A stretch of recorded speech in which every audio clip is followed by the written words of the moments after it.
may find the content of this podcast disturbing. Please use your discretion. Thank you. Waheguru ji ਕਾ ਖਾਲਸਾ ਵਾਹਿਗੁਰੂ ਜੀ ਕੀ ਫਤਿਹ. Welcome again to the Let's Talk podcast, and as usual we bring you horrendous stories from around the UK and around the world.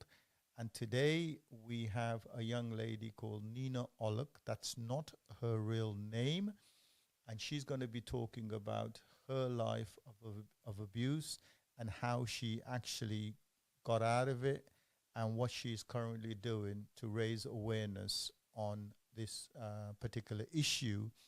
So rather than wasting any more time, say hi Nina, sat sri akal. Sat sri akal ji. So I know we've ਆਪਾਂ ਫੋਨਾਂ ਦੇ ਉੱਤੇ ਕਈ ਵਾਰੀ discussion ਕੀਤੀ ਹੈ. We've spoken on the phone many times about your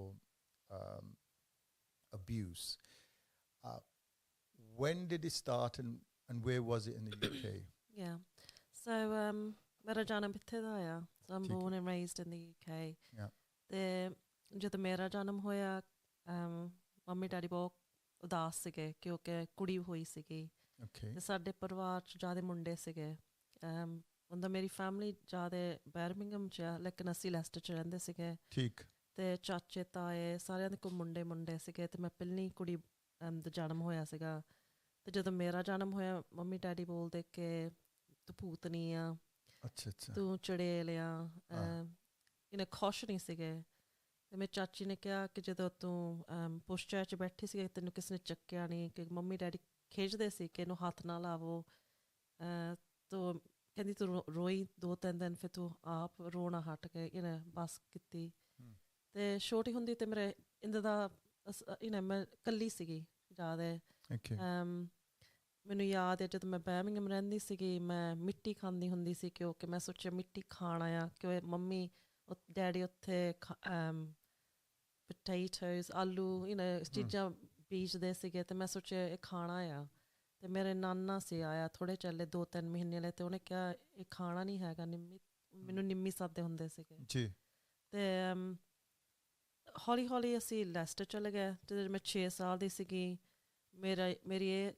ਮੇਰਾ ਕੰਮ ਸੀਗਾ ਰੋਟੀ ਰਾਟੀ ਬਣਾਉਣ. ਸੋ ਜਿੱਦਾਂ ਤੁਸੀਂ ਛੋਟੀ ਉਮਰ ਤੋਂ ਹੀ ਨੈਗਲੈਕਟਡ ਸੀਗੇ ਬਹੁਤ ਜ਼ਿਆਦਾ. ਹਾਂ. ਤੁਸੀਂ ਸਭ ਤੋਂ ਵੱਡੇ ਸੀ ਨਿਆਣਿਆਂ ਵਿੱਚੋਂ? ਨਹੀਂ, ਮੈਂ ਛੋਟੀ ਸੀ, ਮੈਂ ਸਾਰਿਆਂ ਤੋਂ ਛੋਟੀ ਸੀ. ਸੋ ਤੁਹਾਡੇ ਤੋਂ ਵੱਡੇ ਕੌਣ ਸੀ, ਕਿਹੜੇ ਨਿਆਣੇ? 2 ਭਰਾ, ਇੱਕ 7 ਸਾਲ ਵੱਡਾ ਸੀਗਾ, ਇੱਕ ਦੂਸਰਾ ਭਰਾ ਮੇਰਾ 3-4 ਸਾਲ ਵੱਡਾ ਸੀਗਾ. ਸੋ ਈਵਨ ਦੋ ਉਹਨਾਂ ਦੇ ਕੋਲ ਆਲਰੇਡੀ 2 ਮੁੰਡੇ ਸੀਗੇ, that ਜਦੋਂ ਤੁਸੀਂ ਬੋਰਨ ਹੋਏ ਆ ਐਜ਼ ਅ ਫੀਮੇਲ ਕੁੜੀ, ਉਹ they didn't like it? ਚਾਹੁੰਦੇ ਨਹੀਂ ਸੀਗੇ, ਨਹੀਂ.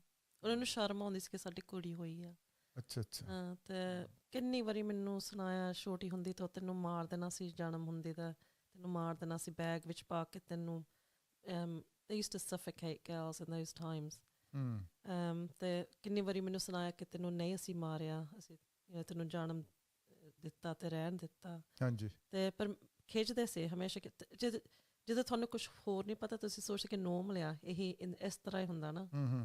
ਤੇ ਮੇਰਾ ਕੰਮ ਸੀਗਾ 6 ਸਾਲ ਤੋਂ ਰੋਟੀ ਬਣਾਉਣਾ, ਕਮਰੇ 'ਚ ਰਹਿਣਾ. ਜਦੋਂ ਮੈਨੂੰ ਸੁਣਾਉਂਦੇ, ਜਦੋਂ ਮੈਨੂੰ ਸੱਦਦੇ ਸੀਗੇ ਮੈਂ ਨੱਠੀ ਆਉਂਦੀ ਸੀਗੀ ਕਿ ਮੈਂ ਖੁਸ਼ ਸੀ ਮੈਨੂੰ ਸੱਦਿਆ ਕਮਰੇ 'ਚੋਂ, ਮੈਂ ਨਿਕਲ ਸਕਦੀ ਹਾਂ. ਨਹੀਂ ਤਾਂ ਮੈਂ ਕਮਰੇ 'ਚ ਰਹਿੰਦੀ ਸੀ, ਦਿਨ ਰਾਤ ਕਮਰੇ 'ਚ ਰਹਿੰਦੀ ਸੀਗੀ.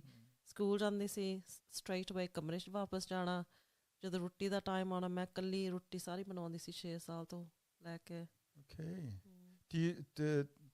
Do you remember the address in Leicester where you lived?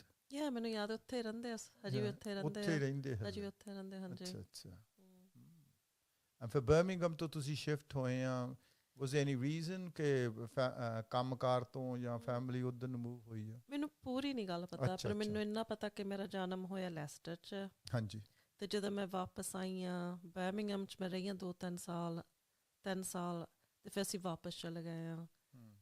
ਪਰ ਮੇਰੀ ਚਾਚੀ ਨੇ ਮੈਨੂੰ ਦੱਸਿਆ ਕਿ ਕਿਸੇ ਨੇ ਮੇਰੀ ਮੰਮੀ ਨੂੰ ਦੇਖਿਆ ਨਹੀਂ ਪ੍ਰੈਗਨੈਂਟ, ਪਰ ਜਦੋਂ ਵਾਪਸ ਆਏ ਕੁੜੀ ਸੀਗੀ.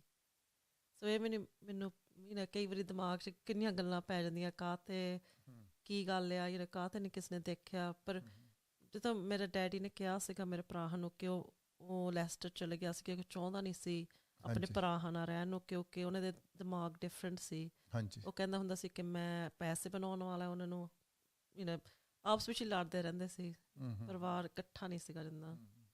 ਸੋ ਜਦੋਂ ਤੁਸੀਂ ਕਹਿੰਦੇ you stayed in your room, was it because you didn't feel comfortable outside the room, or it was like it was a hukam from your parents that we don't want to really see you outside unless you're doing some work or something? No, I wasn't allowed to come. So the instructions were clear. That I shouldn't speak, I shouldn't make eye contact, I shouldn't do anything. All they want is they'll call me, and they used to say aja, or they'd say khana, or they'd say things like safai kar, so they were the main things I would do. But I knew that was what I had to do, and I thought it was normal. So you wasn't a daughter, it was slavery. It was a modern day slave. But I didn't know that until literally last year. Because you don't understand that. You think that's your culture, that's your upbringing. Agar ਤੁਹਾਨੂੰ ਹੋਰ ਨਹੀਂ ਕੋਈ ਚੀਜ਼ ਪਤਾ ਤੇ ਤੁਸੀਂ ਖੁਸ਼ ਹੋ ਜਿੰਦਾ ਤੁਹਾਨੂੰ ਮਿਲਦਾ ਨਾ। And I was happy because I thought I get to feed them. ਮੈਂ ਪਿਆਰ ਨਾਲ ਖਾਣਾ ਬਣਾਉਂਦੀ ਸੀ। ਮੇਰੇ ਦਿਮਾਗ 'ਚ ਕਿ ਮੈਂ ਉਹਨਾਂ ਨੂੰ ਪਿਆਰ ਦਿੰਦੀ ਆ ਖਾਣਾ ਬਣਾਉਣ ਨੂੰ। So that's how I saw it. And how was schooling when you were young? Well, I went to school where there were only 2 Indians, myself and my brother. It was the times of the skinheads and the mods. So I was beat up every playtime or lunchtime. And if it wasn't me getting beat up, it would be my brother. So there was no escape either from school. I was bullied, but again, I didn't really know anything. So I just accepted it. I knew I was different. The colour of my skin was different. My father wanted to live in this area because he wanted us to speak good English. Okay. And he even spoke English to us. He didn't speak hardly any Punjabi. My mum spoke Punjabi, and I went to Punjabi school until I got kicked out. Was that at the Gurdwara? It was at the Gurdwara, yeah. You want to name the Gurdwara or which Punjabi school? I went to doesn't make a difference. It was at the time then. It was it's Guru Nanak Gurdwara, and it was on. It wasn't in Holy Bones. It was somewhere else. It was on. Trying to remember where it was, but it was off London Road at the time. Okay. It had a different location, and that's the Gurdwara I went to. The school used to be downstairs. I remember very clearly. But I used to ask questions, and I was an inquisitive child because I read a lot of books. In my room, all I had was books, kitabaan. Maina hor koi hai nahi si gallan karan nu. So ਜਦੋਂ ਮੈਂ school ਜਾਂਦੀ ਸੀ, ਮੈਂ ਚਾਹੁੰਦੀ ਸੀ ਟੀਚਰਾਂ ਨੂੰ ਉਹਨਾਂ ਨੂੰ ਪੁੱਛਣ ਨੂੰ ਕਿ ਤੁਸੀਂ ਮੈਨੂੰ ਸਮਝਾ ਸਕਦੇ ਕਾਹ ਤੇ ਆਇਆ ਕਾਹ ਤੇ ਹੋਇਆ। But they didn't like it. ਕੁੜੀ ਬਹੁਤ ਬੋਲਦੀ ਆ, they'd say chup ho ja, or they would not encourage me to be so inquisitive. They encouraged me to go and learn how to make suits, but I didn't want to. I wanted to learn about the history of Sikhs and Khalsa and other things apart from that. I wanted to know about being a good person. My nana was a kind person, so I wanted to be like him. But the questions I asked, sometimes I maybe push buttons, I don't know. I was only young, so how can a child do it deliberately? But I was thrown out in the end because I asked a question that they said that we're brown, and I said, but at school they say you're either black or white, so I'm not white, so what am I? And that was the question. And they said to nikla, wapas nahi. But all they had to do was sit down and explain it to me with pyar. But they didn't. They were quite aggressive as well. So I left. I didn't get to go back. Were your ਜਦੋਂ ਤੁਸੀਂ grow ਹੋ ਰਹੇ ਸੀ ਘਰ ਦੇ ਵਿੱਚ, obviously ਤੁਸੀਂ ਕੰਮ ਕਾਰ ਕਰ ਰਹੇ ਆ, ਸਫਾਈ ਕਰ ਰਹੇ ਆ, ਰੋਟੀ ਪਾਣੀ ਬਣਾ ਰਹੇ, you're doing all the cooking and the cleaning and stuff like that. Would you ever get punished? Yeah, I'd be punished all the time if I used to get myself really wet washing up because I was only a short thing. So I used to literally almost have a bath sometimes washing up the dishes. And the floor would get wet, and if I didn't mop it properly, I would get told off for those things. Sometimes it wasn't cooked the way they wanted it. Sometimes there wasn't enough salt in it, so I would get hit all the time. I was used to being punched. I was used to being winded by my brothers all the time, and I was just used to that kind of... That's probably sibling rivalry, or... No, I was just used to get walking past, they would just hit me for no reason. Or if I remember once I was walking from the shop, my mum sent me to get some washing powder, the big boxes that we used to buy. And I would have been about 7 or 8 years old, and I remember my brother punching me as soon as I came in through the door, and I dropped the box, and he said I took too long.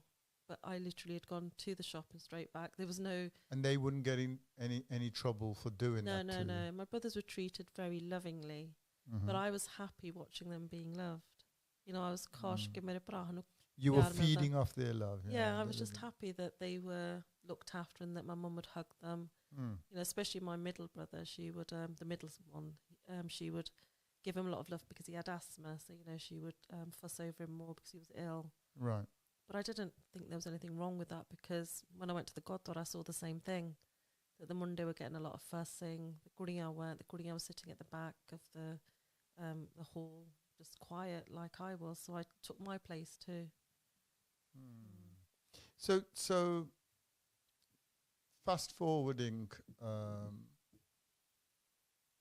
and I remember you saying it was around about 13, 14 when we were having these telephone conversations. Fast forward to the first time your abuse and how it happened. So I was 14. My dad used to go to the pub. You know, ਉਸ time ਤੇ ਪੱਬਾਂ 'ਚ ਜਾਂਦੇ ਸੀਗੇ Friday ਜਾਂ Saturday ਕੰਮ ਦੇ ਬਾਅਦ ਤੇ ਲੋਕ ਵਾਪਸ ਆਉਂਦੇ ਹੁੰਦੇ ਸੀਗੇ ਹਨਾ ਤੇ ਮੇਰਾ ਕੰਮ ਸੀਗਾ ਉੱਠਣ ਨੂੰ ਤੇ ਉਹਨਾਂ ਲਈ ਚਿਕਨ ਬਣਾਉਣ ਨੂੰ ਚੌਲ ਬਣਾਉਣ ਨੂੰ ਰੋਟੀ ਦਾਲ ਜੋ ਉਹਨਾਂ ਨੇ ਖਾਣਾ ਸੀਗਾ My mum never used to do it. So ਉਹ ਆਪਣੇ ਦੋਸਤ ਮਿੱਤਰ ਜਿਹੜੇ ਆ he would call his friends back home from the pub. ਬਹੁਤ ਚੜ੍ਹਦੇ ਆਉਂਦੇ ਸੀਗੇ so I knew all of them, you know, but because I had my eyes down all the time, I knew them by the smell of them or the sound of them, their voices. I knew how somebody sneezed or walked because everybody was different. My hearing was immaculate back then. And that's all I had to rely on, to be honest with you. My sense had sort of optimized itself. But this particular night, ਮੈਨੂੰ ਆਪ ਪਤਾ ਸੀ ਕਿ ਕੁਛ ਗਲਤ ਆ ਇਸ ਰਾਤ ਨੂੰ ਹੈ ਨਾ ਅਤੇ ਉਹਨਾਂ ਨੂੰ ਖਾਣਾ ਦਿੱਤਾ ਅਤੇ ਮੈਂ ਪੌੜੀਆਂ 'ਤੇ ਬੈਠੀ ਸੀਗੀ ਮੈਨੂੰ ਪਤਾ ਸੀ ਕਿ ਮੈਨੂੰ ਵੇਟ ਕਰਨਾ ਪੈਣਾ ਕਿੰਨੇ ਜਾਣੇ ਸੀਗੇ 7-8 So they're all in the front living room or something? Yeah, you know how ਸਾਡੇ ਫੈਮਲੀਆਂ 'ਚ ਗੈਸਟ ਰੂਮ ਹੁੰਦਾ ਆ ਅਤੇ ਇੱਕ ਕਮਰਾ ਹੁੰਦਾ ਬਹਿਣੇ ਨਾਲ ਹਾਂਜੀ ਉਹ ਸਾਰੇ ਗੈਸਟ ਰੂਮ 'ਚ ਬੈਠੇ ਸੀਗੇ ਅਤੇ ਮੈਂ ਉਹਨਾਂ ਨੂੰ ਖਾਣਾ ਦਿੱਤਾ ਟਰੇ ਹਾਂ ਅਤੇ ਫਿਰ ਮੇਰਾ ਕੰਮ ਸੀਗਾ ਵੇਟ ਕਰਨ ਨੂੰ ਜਦੋਂ ਮੈਂ ਡੈਡੀ ਲਾਈਕ ਨਹੀਂ ਸੀ ਕਦਾ ਭਾਂਡੇ ਭੁੰਡੇ ਹੋਵੇ ਇੱਥੇ ਪੈਸ ਮੈਂ ਸਫਾਈ ਕਰਨੀ ਸੀ ਸੋ ਮੈਂ ਵੇਟ ਕਰਦੀ ਸੀ ਖਾਉਂਗੇ ਅਤੇ ਮੈਂ ਸਾਰਾ ਕੁਛ ਚੱਕ ਕੇ ਭਾਂਡੇ ਧੋਉਂਗੀ ਅਤੇ ਫਿਰ ਸੌਂ ਸਕਦੀ ਹਾਂ ਹਾਂਜੀ ਪਰ ਮੈਂ ਵੀ ਮੈਨੂੰ ਆਪ ਪਤਾ ਸੀਗਾ ਉਸ ਰਾਤ ਵਿੱਚ ਕੁਛ ਠੀਕ ਨਹੀਂ ਸੀਗਾ ਮੇਰਾ ਦਿਲ ਹੋਰ ਤਰ੍ਹਾਂ ਅਪਸੈਟ ਜਿਹਾ ਸੀਗਾ ਮਨ ਖਰਾਬ ਸੀਗਾ ਮੇਰਾ ਅਤੇ ਜਦ ਮੈਂ ਪੌੜੀਆਂ 'ਤੇ ਬੈਠੀ ਮੈਂ ਸੌਂਦੀ ਸੀ ਕਿ ਬਹੁਤ ਉੱਚੀ ਉੱਚੀ ਗੱਲਾਂ ਕਰਦੇ ਸੀ ਅਤੇ ਮੇਰੀ ਫੈਮਿਲੀ ਗਾਲਾਂ ਉਹਨਾਂ ਦੀਆਂ ਕਾਫੀ crude ਆ bad ਗਾਲਾਂ ਆ ਜਿੱਦਾਂ ਬੋਲਦੇ ਆ they're quite crude in the way they speak, especially when they're intoxicated. So they're all having a laugh and a joke and swearing and stuff like that. And they were like that. My dad used to be a wrestler, quite a famous wrestler, so they called him Palwan, and he had some of his other wrestling friends and they were Palwan they were just ਉੱਚੀ ਬੋਲਦੇ ਸੀਗੇ ਤੇ ਮੈਨੂੰ ਥੋੜ੍ਹਾ ਡਰ ਲੱਗਦਾ ਸੀ ਉਸ ਰਾਤ ਨੂੰ ਨੋਰਮਲੀ ਮੈਨੂੰ ਡਰ ਹੀ ਨਹੀਂ ਸੀ ਪਰ ਮੈਂ ਛੋਟੀ ਹੁੰਦੀ ਤਾਂ ਬਹੁਤ ਡਰਦੀ ਸੀ ਸਾਰਾ ਕੁਛ ਤੋਂ ਲੇਕਿਨ ਇਸ ਰਾਤ it was a different kind of fear ਅਤੇ ਜਦੋਂ ਮੈਂ ਭਾਂਡੇ ਡੈਡੀ ਨੇ ਕਿਹਾ ਨਿੰਮੀ ਆ ਜਾ ਅਤੇ ਮੈਂ ਗਈ ਅਤੇ ਮੈਨੂੰ ਕਦੀ ਕਦੀ ਨਿੰਮੀ ਸੱਦਦਾ ਸੀ ਨੋਰਮਲੀ ਉਸ ਭੂਤਨੀ or ਚੁੜੇਲ they didn't say my name ever ਅਤੇ ਉਹਨੂੰ ਕਿਹਾ ਨਿੰਮੀ ਆ ਜਾ ਅਤੇ ਜਦੋਂ ਮੈਂ ਗਈ You know, just to stop you there, kadi kadi hai na, I have pet names for my granddaughter. I will call her Kaddu or Laddu. Do you think it was out of dislike that they would call you Putni, or could it be the other? No, they called it. They really believed I was like a black evil spirit that had come into their house. Okay. And that's one of the reasons my mum used to say that. She kept me upstairs, so I didn't. Mundian una kharab, okay, so you don't spread that negative energy towards. Nazar, it was about nazar and stuff. So she felt very much that I had this negativity, like you said, or a black kind of cloud around me, which I believed up to a certain age. Okay. But no, then I went to pick the pande up. My daddy ne meri baah phal lay. Then ਮੈਨੂੰ table 'ਤੇ sit table like this but lower ਅਤੇ ਇੰਨਾ ਮੈਨੂੰ ਪਤਾ ਕਿ ਉਹ ਸੀਗਾ ਪਹਿਲਾਂ ਜਿਹਨੇ ਮੈਨੂੰ ਰੇਪ ਕੀਤਾ ਅਤੇ ਮੈਂ ਅੱਖਾਂ ਬੰਦ ਰੱਖੀਆਂ ਡਰਦੀ ਤੋਂ So your dad, ਤੇਰਾ ਸਕਾ ਬਾਪ, your biological father was the first one to rape you, ਬਲਾਤਕਾਰ. Wow.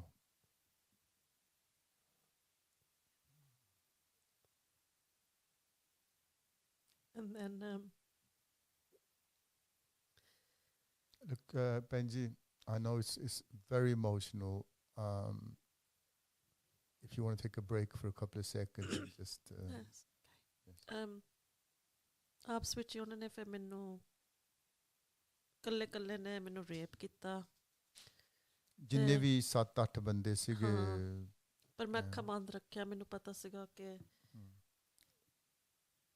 ਸੀਗਾ ਕੀ ਹੁੰਦਾ ਪਰ ਮੈਨੂੰ ਸਮਝ ਨਹੀਂ ਸੀ ਪੈਂਦੀ ਕੀ ਹੁੰਦਾ ਮੈਂ ਛੋਟੀ ਸੀਗੀ ਨਾ ਮੈਨੂੰ ਪਤਾ ਸੀ ਕਿ ਗਲਤ ਆ ਪਰ ਮੈਨੂੰ ਇੰਨਾ ਨਹੀਂ ਸੀ ਪਤਾ ਕਿ ਕੀ ਕਰਦੇ ਆ ਤੇ ਮੈਨੂੰ ਸਿਰਫ ਰੇਪ ਨਹੀਂ ਸੀ ਕਰਦੇ ਮੈਨੂੰ ਕੁੱਟਦੇ ਸੀ ਸੋ ਮੈਨੂੰ ਥੱਪੜ ਪੈਂਦੇ ਸੀ they were punching me ਫਿਰ ਮੈਨੂੰ ਚੱਕ ਕੇ ਫਲੋਰ 'ਤੇ ਸਿੱਟਿਆ ਤੇ ਫਿਰ ਮੁਗੇ ਸ਼ੁਰੂ ਕਰ ਲੱਗ ਗਏ ਤੇ ਮੈਂ ਬੇਹੋਸ਼ ਹੋ ਗਈ ਤੇ ਜਦੋਂ ਮੈਂ ਬੇਹੋਸ਼ ਮੈਨੂੰ ਜਿੰਨਾ ਮੁਗੇ when I came to ਫਿਰ ਮੇਰੇ ਉੱਪਰ ਮੁਗੇ ਸੀਗੇ ਤੇ ਸਾਰੀ ਮੇਰੀ ਬੋਡੀ ਦੇ ਉੱਤੇ ਖੂਨ ਸੀਗਾ ਤੇ ਜਿਸ ਮੈਂ ਅੱਖਾਂ ਸੁੱਜੀਆਂ ਸਾਰਾ ਕੁਛ ਨੇ ਪਰ ਜਦੋਂ ਮੈਂ ਉਦੋਂ ਤੁਹਾਡੀ ਮੈਂ ਚੀਕ ਨਹੀਂ ਮਾਰੀ ਤੁਹਾਡੀ ਮਾਂ ਕਿੱਥੇ ਸੀਗੀ ਉੱਪਰ ਸੁੱਤੀ ਸੀਗੀ ਤੇ ਭਰਾ ਵੀ ਸੁੱਤੇ ਸੀਗੇ ਪਰ ਮੈਂ ਚੀਕ ਨਹੀਂ ਮਾਰੀ ਕਿਉਂਕਿ ਮੈਂ ਡਰਦੀ ਸੀਗੀ ਤੇ 2-3 ਵਾਰੀ ਉਹਨਾਂ ਨੇ ਮੇਰੇ ਮੂੰਹ ਦੇ ਉੱਤੇ ਉਹਨਾਂ ਨੇ ਹੱਥ ਰੱਖਿਆ ਤੇ ਮੈਨੂੰ ਮੇਰੇ ਪੇ ਨੇ ਕਿਹਾ ਸੀਗਾ ਕਿ ਤੂੰ ਚੁੱਪ ਰਹਿਣਾ just guys, this is just a recap. At 14 she was raped first by her biological father and then every other person in that room, and there were up to 8 people in that room, and not just rape, she was beaten up as well. So at the age of 14 she had to suffer these horrendous, heinous crimes at the hands of a person who's supposed to love her and protect her. And you carry on. Yeah, so I remember passing out completely behosh ਸੀਗੀ and then ਮੇਰੇ ਬਾਲ ਕੋਈ ਖਿੱਚਦਾ ਸੀਗਾ ਹਨਾ ਤੇ ਮੈਂ ਅੱਖਾਂ ਹਜੇ ਵੀ ਨੀਵੀਆਂ ਰੱਖੀਆਂ ਬੰਦ ਰੱਖੀਆਂ ਪਰ ਮੈਨੂੰ ਪਤਾ ਸੀ ਕੌਣ ਆ ਮੇਰੇ ਡੈਡੀ ਦੇ ਨਾਲ ਇੱਕ ਬੰਦਾ ਪਹਿਲਵਾਨ ਸੀਗਾ ਉਹ ਵੀ ਰੈਸਲਿੰਗ ਕਰਦਾ ਸੀਗਾ ਤੇ ਉਹ ਬਹੁਤ ਹੋਰ ਤਰ੍ਹਾਂ ਦੀਆਂ ਗੱਲਾਂ ਮੇਰੇ ਕੰਨਾਂ 'ਚ ਕਹਿੰਦਾ ਸੀਗਾ ਤੇ ਮੁਗੇ ਸ਼ੁਰੂ ਕਰ ਲੱਗ ਕੇ ਮੈਨੂੰ ਰੇਪ ਕਰਨੇ ਨੂੰ ਤੇ ਮੇਰੇ ਪੇ ਨੇ ਫਿਰ ਕਿਹਾ ਇਹਨੂੰ ਰਹਿਣ ਦੇ ਹੁਣ ਇਹਨੇ ਮਰ ਜਾਣਾ ਫਿਰ ਉਹ ਹਟ ਗਿਆ ਪਰ ਉਹ 2-3 ਘੰਟੇ ਬਾਅਦ ਬੈਠੇ ਰਹੇ ਪੀਂਦੇ ਰਹੇ ਤੇ ਫਿਰ ਹੌਲੀ ਹੌਲੀ ਸਾਰੇ ਚੁੱਪ ਹੋ ਗਏ ਪਰ ਮੈਂ ਬੇਹੋਸ਼ ਹੁੰਦੀ ਸੀ ਮੈਂ ਉੱਠ ਜਾਂਦੀ ਸੀ ਬੇਹੋਸ਼ ਹੁੰਦੀ ਸੀ ਉੱਠ ਜਾਂਦੀ ਸੀ So you were semi-unconscious, conscious and just drifting in and out. I was broken, I guess. And then when I did wake up it was a while after, but I woke up because somebody was opening and closing the door. Someone was slamming it and then I realised when I looked up a little bit I saw my mum's feet and I thought, Mummy, kid you are. That's the first thing I thought, and I thought I'm going to be in trouble because as girls from my culture, the first thing we think is I'm going to be in trouble. Even if we haven't done anything, we think it's our fault. We're in trouble. What are we going to do? And I saw the pande were all broken. And my first thing was get up and clean up. That's the first thing I thought. But then I looked down, and all I could see was blood. I was literally the carpet was sodden with corn. And I realised it was my corn. And then I looked, and my trousers had gone, my pyjama had gone. I had my kameej on, but the kameej was all ripped. I literally had cuts and bruises and blood all over me and all sorts. And I didn't know what to do. But I got up, and the first thing I said to my mum was, sorry, Mummy G, maafi mangi. I don't know why, but you think that you've done something wrong. And I said, my shower, Lana. She said, Jaki shower, Lana. She gave me some new pyjamas because I was never allowed to shower or wash. The others were allowed to wash. I didn't get to wash very much, so I was that dirty kid at school with, gande kapde, the one that smelt with dirty hair. Because I wasn't taught to look after myself, that I should respect myself. I was taught that I wasn't, I just take whatever I'm allowed, and I accepted it because I didn't know. If I stop you there for a second, do you think, reflecting back on that your mother was maybe was she scared of your father, or was she just going along with whatever he was doing, or do you think she was part and parcel of the If you problem? asked They me- both. Yeah. If you asked me this question 10 years ago, my answer would be that what could she do? Or Yeah. now, as I've got older and I've started listening to other women and young girls come forward, and I've started to actually sit down and understand that you have to hold people accountable for their mistakes. I understand she was very much part of the problem because she never once showed me any compassion, and she had so many times she could have. You know, if she was being forced to treat me badly, then she didn't have to do half the things she She did. could have done it in private, show you some She compassion. could have just smiled. Yeah. You know, the power of a smile, as we know, is huge. If I come in here and I'm angry, then you will get that energy from me. But if I come in here and I smile at you, instantly smile, then Nyana nu jade pyar chaida. More than anything, Nyana just needs to be, doesn't matter whether it's kudi or munda, they just need to know that they're loved. And she could have. But and I didn't understand why. Okay, so you've gone upstairs. You So I've showered. showered. Yeah, I've come down. She told me to put my old clothes, the corn, you know, the ones with corn in the dustbin. I put them in the dustbin. She gave me a balti so I could pick up all the tutte pande, and I started washing the floor and cleaning up the room. When I did, I said to him, then I told him, doc lagda, and I was showing her where. The gandhi jacob persona. So I did. I had a room. So no doctors were called. No. Nothing. Nobody was called. No one. And I was in a lot of pain. I was in a lot of physical pain, mental pain. I was really confused. You know, people might think it's obvious, but we didn't talk about periods then. People still don't talk about periods with their children. We didn't talk about sex. Nobody talked about those things. And even in school, they didn't teach you those things. I mean, there was no social media, nothing. I didn't really understand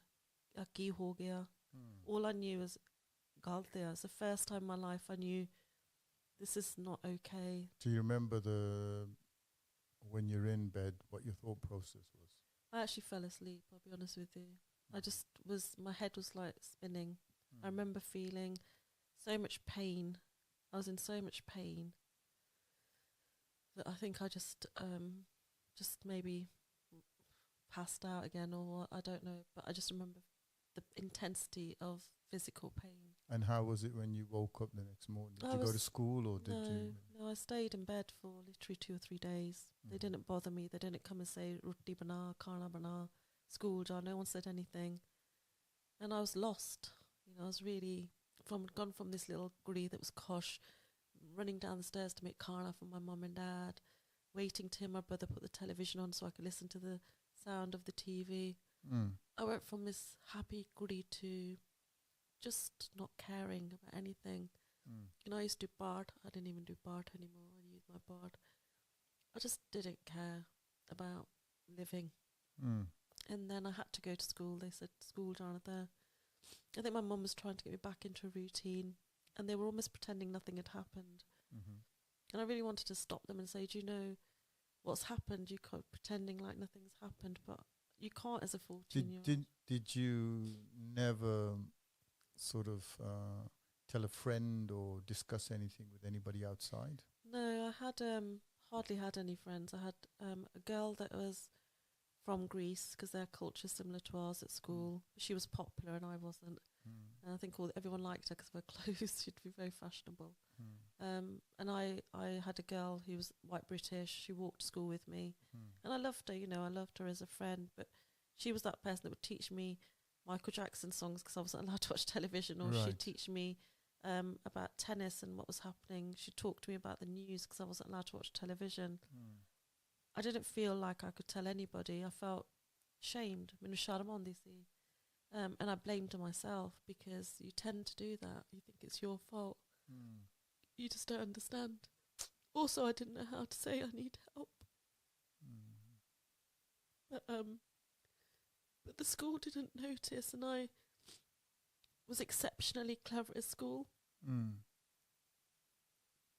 I was that kid that didn't want 100%, she wanted 110, so that शायद मेरे mummy daddy में ना प्यार करे, शायद teacher मैंने like करे, So I was always trying to please. You wanted to please people. But I went from being that person, that student, to hiding at the back of the classroom, not sitting right at the front, not doing your homework, not answering questions, never putting a hand up, to just putting one foot in front of the other and just getting by.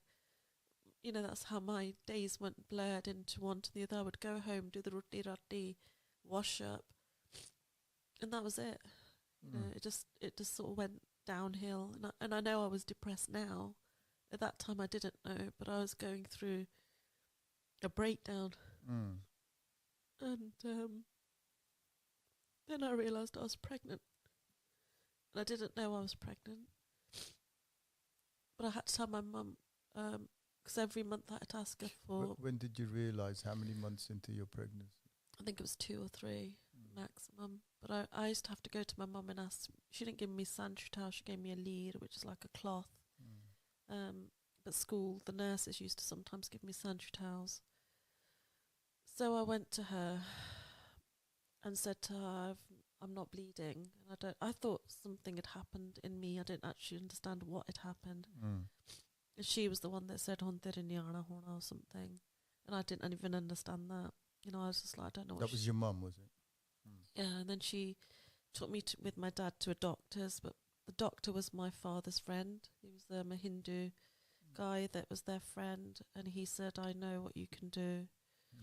And then before I knew it, I was lying on a table somewhere in the Midlands, having an abortion. And I remember everything. I remember going in the back of the car, because I never used to go in the car with them. I remember getting there and them changing my clothes into this gown.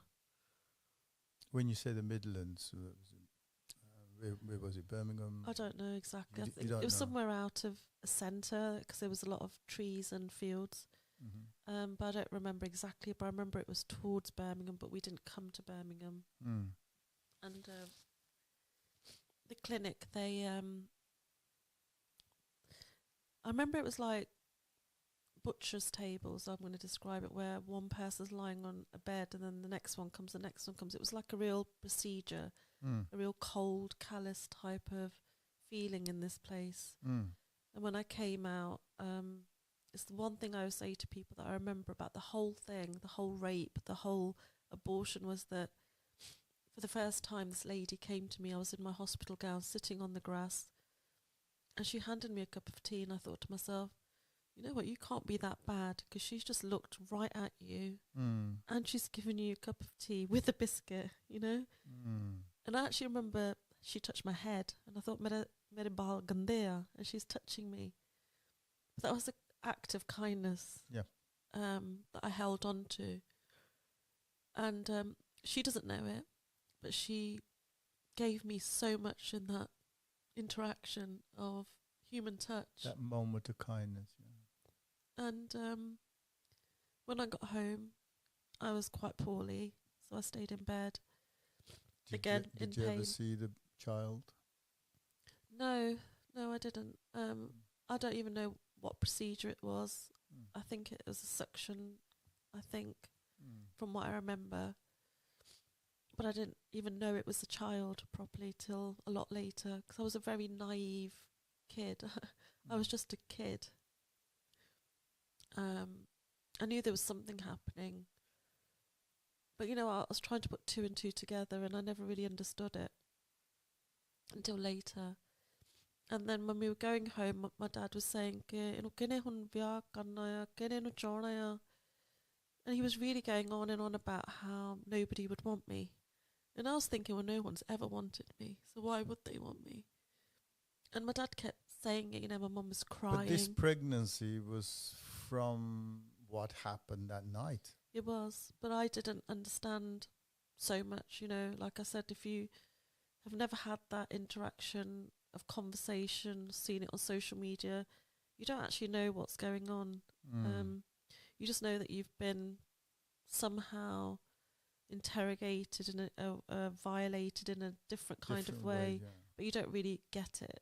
You know, I didn't quite get it. I just knew it was completely wrong. And then my mum started crying, saying, "Ki kariye India page de nu na mamme de call," and my dad was saying, "Mamme ne ki karna ya?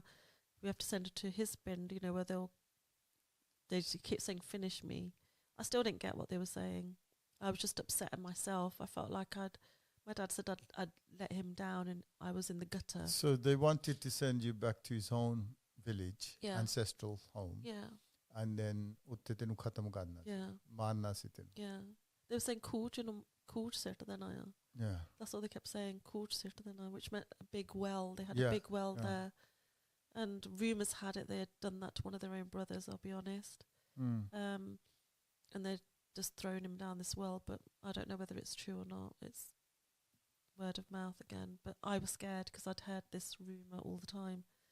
And they're very violent people, you know. They're not caring in the sense of they don't show emotion or give you a hug or any love or compassion or empathy. They're very angry, and even the conversations, if they're having a normal conversation about rutti, they don't say rutti, they say rutti, you know, they really sort of shout it. Very aggressive. So it's just, you're constantly on eggshells, constantly scared. But when I did go home, I decided that day I would kill myself. And after a couple of days, we used to have paracetamol, you might remember, in dubbe. We never had them in packets. And I took 2 of the dubbe upstairs and I had them all with Barney. And I lay there thinking something's going to happen now. Any minute now, I'm just going to go and imagine myself going near my paya, you know, he'd passed away. And I kept saying, right, this is it now. You know, you're going to actually kind of be free. I kept saying that to myself. But if anyone's taken an overdose ever, they'll know it's so painful. It really is. You start to have such an internal sort of spasming, like a pain, that I had to force myself to sleep, which I did. And when they found me, they put their fingers down my throat, made me sick, beat me up, and said "Ki kar diya," which I never understood, because if that's what they wanted, they should have just left me. But they didn't. And then it came to a point where "Hun ki karna hai de naal?" You know, what can we do? Which led to one of the perpetrators coming forward. And I think perpetrator's a kind word. You know, he was a rapist. It's a monster. He was a child rapist. And he came forward and he said, "I've got a solution. Minnu pata hai na, mere munde ne gori rakhi hai. Te sare minnu kehde ne vyah nahi karna. Assi inda karde hain. Teri kudi na vyah kar lenda hai. ਉਹ ਆਪਣੀ ਗੋਰੀ ਰੱਖ ਸਕਦਾ ਤੇ ਫਿਰ ਮਿਲਨੇ ਹੋਣਗੀ." So just, okay, this is mind-blowing stuff. Just repeat that. So let me see if I've heard this right. So he's wanting you to marry his son. His son was already dating a gori. Yeah. So in the eyes of the world, you're married to him, but he can still go and see the gori. Yeah. And then the father can have his way with you. Yeah. My dad said everyone's happy now. And I didn't get it. You know, I was listening to this phone call from upstairs because I was nosy as a kid. I did have my ears always out listening. But it was a really weird time for me in the sense of I felt very unsafe. It's the first time in my house I felt unsafe. But then one day they said Talia, and I didn't know why, because it wasn't time for food. It wasn't time to clean. I didn't understand why they called me. My mum said "Soot ba ke aayi," and I went downstairs and I had my cunt down, but I could hear one of the guy that, you know, carried on raping me.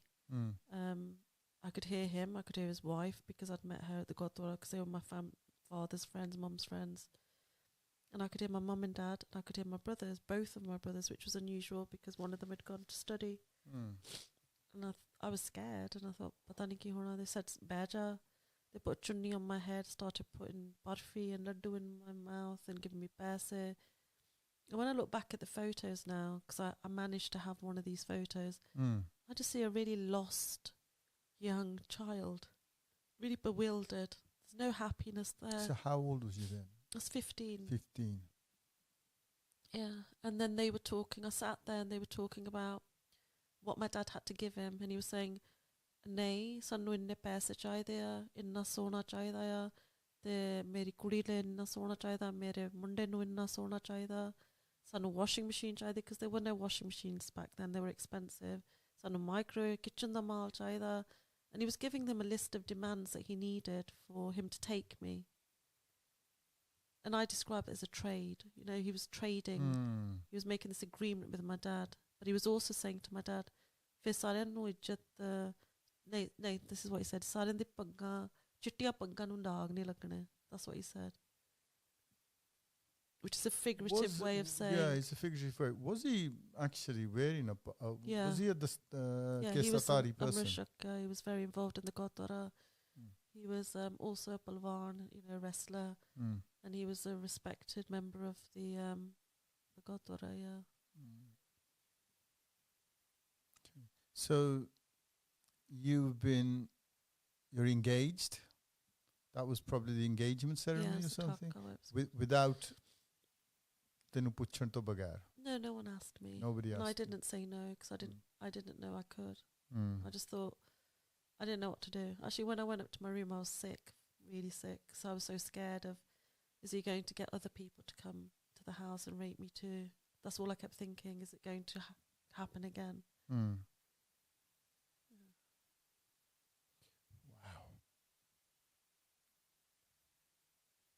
And nobody actually explained to you, your mother didn't sit you down and said, now you're engaged and nothing? No. You didn't question why everybody's giving me money? No.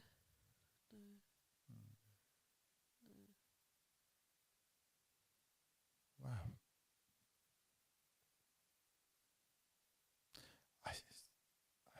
This is happening on the streets of Leicester. It's happening in Leicester.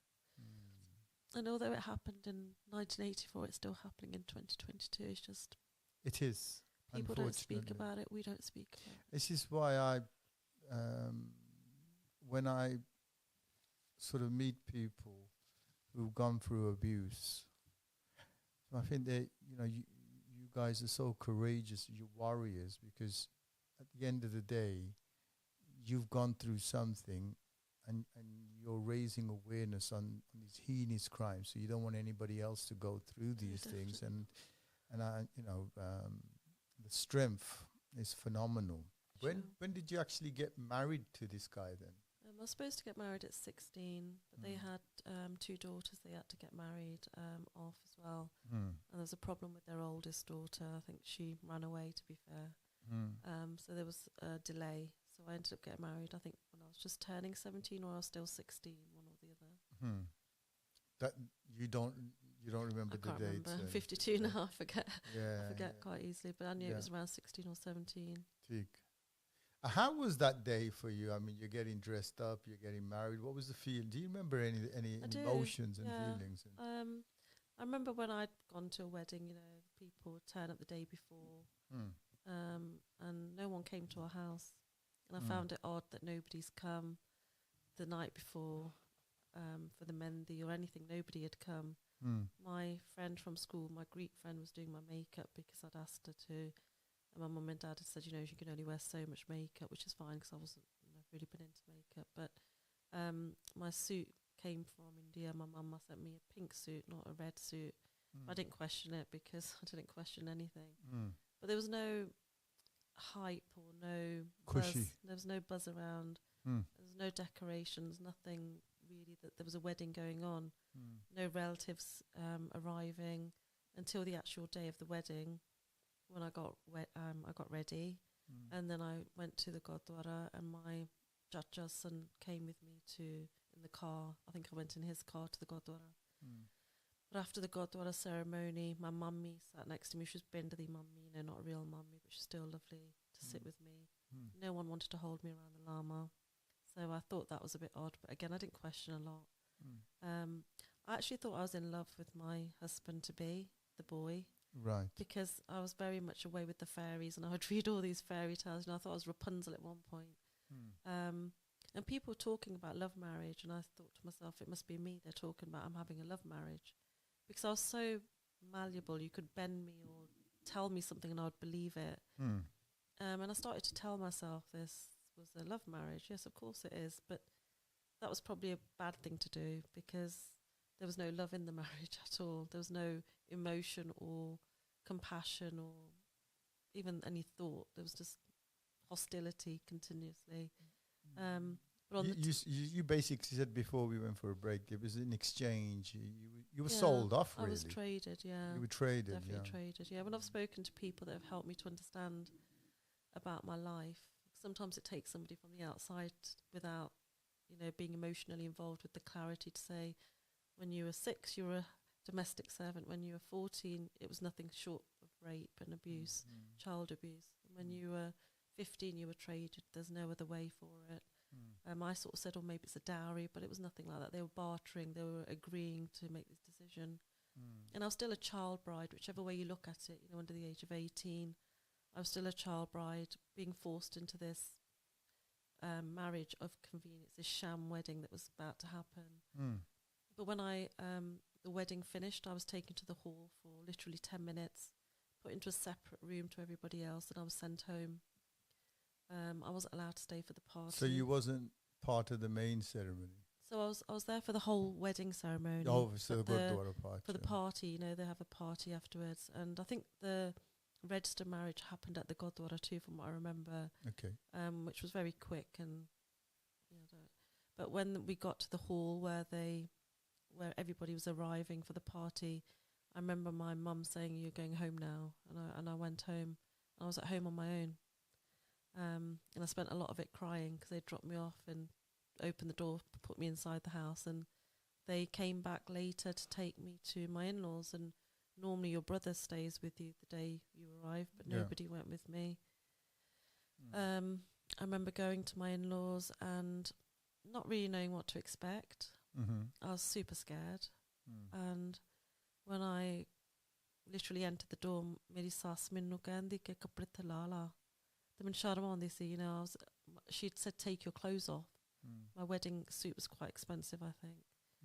I didn't know what to do because there were people around. There were guests around, lots of people. But she told me to take it off. I took it off. Everyone watched. And then she gave me one of her daughter's old suits. I had a suitcase with me, one of these old leathery type of burgundy kind of suitcases. So she got you to undress in front of people? As the door was still open, I'd literally just stepped through the door. She took my suit, she took my gold, she took my suitcase and said that she would give me some of her daughter's old clothes. And she kept saying, that's all she kept saying. The guests went into the front room, they didn't close the door, and she showed me a little cupboard and she goes, and I couldn't quite work it out because admittedly my father had a big house. I had a big bed. It didn't have bedding, but it was a big bed. I had a big window. Now I had this makeshift cupboard with no window, almost like a single bed that was made up, wasn't like a proper bed. On the other side of the bed was like a cabinet that had sections to put my clothes. It was opposite the bathroom because it was quite a small terraced house. And then they all slept upstairs. And I didn't think it was normal. I didn't really know what to think. Changed into my Punjabi suit that she gave me. And she said to me, go in the kitchen and clean up, because there's a lot to clean up. So I just started doing it, because that's what I was used to. I didn't know anything else. So I socha jera ma kam mummy daddy le kardi si main ohi kam itte karna hai. It was like just almost like a transfer of my my job, so to speak, looking after everybody. But they said to me, you have to go and find a job. So I did go and find a job, but that was to their detriment, I have to admit. And then every day my father-in-law raped me, or he would try to rape me and I'd pull his hands out of my clothes. I would say to him, na karo, and he would never listen. Sometimes it'd be very early in the morning at 3 o'clock before everyone was awake. Sometimes it would be when they were awake or they weren't. So just before we go into that, in that room, was you sharing that room with your husband? No, it was just me on my own. It just you on your own? Yeah, my husband had a room upstairs with everybody else. So he actually never went into your room and slept with you or raped you or anything? No, I spoke to my husband a few times. I asked him for help once. You know, I said, could you help me? But he always used to say his mother's right, whatever his mother says, it's right. And I'm not sticking up for anyone. You know, I know that he could have helped me, but as much as girls are programmed to think a certain way, boys also are programmed. So he knew that he was living his life the way he wanted to live it, within his ability to live within a family of that culture. So by culture's rules, he was getting by himself. You know, we don't know what's in the mind of anybody else. How can we? Yeah. So from your wedding day or night, how many days would have gone by before the father-in-law, who tried it on you? He raped me He raped me on my wedding night. He took me into the bathroom, and he raped me there. And of course, I didn't scream. I didn't shout. But I'm sure my mother-in-law knew what was happening. I'm sure she did. Because she would treat me really badly as well. And she was Amrishakya. She believed in, you know, they would pray in the mornings and do their... So your father-in-law was an Amrit Shah? He was, yeah. Sometimes he would make me sit with him and do the morning prayer, which I did do, you know, did the job. So he's raping you, but he also wants you to do prayers with him? Yeah, I did. I did sit and do prayers with him too. And then a lot of the time he would do things like come into the bathroom when I was showering or having a bath. We used baldi baths, you know. But he would come in and I would start crying. And I'd say, no, God, please, you know. But it got to a point where it was not rape. It was kind of a weird abuse. He would tie my ankles, I told you this before, with a coat hanger, you know, the old metal coat hangers. Yeah. And then they would go out to somebody's wedding or a carnpart or something, and the edges of the metal coat hanger would dig into my ankles. And I was so scared. This is the bit he didn't get. I was so scared I wouldn't have moved. If he said I would have just stayed there. You know, I didn't even cry thinking they'll see the traces of my tears. I just didn't even cry. I was so scared of what was going to happen. I literally did as they told. But he kind of got some sort of kick out of that fear. You know, he enjoyed destroying me. That soul destroying behaviour. He enjoyed it. So would this be a daily occurrence with the rapes happening, or would they be once in a while? Probably every other day, if not every day. Sometimes he would stop when he was trying to pull my clothes off and I would push him off. When I started working, it was literally every other day because he couldn't get access to me. I would deliberately leave at 7 in the morning because I could. It was flexi time at work. I could get there for 7 and leave at 7 if I wanted to. And you would make up time to take off for a day, but I would just never take the time off. I just wanted to be at work. People didn't understand why I wanted to be at work so much, but I did. I just wanted to be away from home. But they enjoyed me working because I was bringing in a lot of money as well. So. When he was raping you, was it violent rape, or was he hitting violent. you as well, or is it the same scenario that you faced when you were 14 in the first rape? It was. It was almost like a punishment. I'll describe it. That he said I deserved, and he would always say "Tirak Surya," you know, which means it's your fault. So whatever he's doing to you, it's still your My fault. fault. And you know, when you're a young 17, 18, 19-year-old, you kind of probably allow more to happen to you than you should, just because you don't know what else to do. I was too scared to talk about them. My parents had told me that now that I'm married, they didn't see me for 4 whole years. So they never came to visit you? No, they'd written me off, so to speak. So I was now their daughter, nothing to do with my mum, nothing to do with my dad. They never visited me at all. And then and this was happening in Leicester as well. in I Leicester, assume. yeah. This is in Evington. My parents lived in Arbor Road, so if anyone knows Leicester, it's probably a 30-minute journey, if not even a 30, probably 20-minute journey, but they are quite far apart. Yeah, he would deliberately put himself upon me, but he would always finish it with either punching or kicking, sometimes even, and he would call me a the Ganjari, you know, he would say that I deserved that sort of thing. And he would also remind me that my father sent me there, that this, you know, your dad gave you to me, so to speak. He'd always tell me that.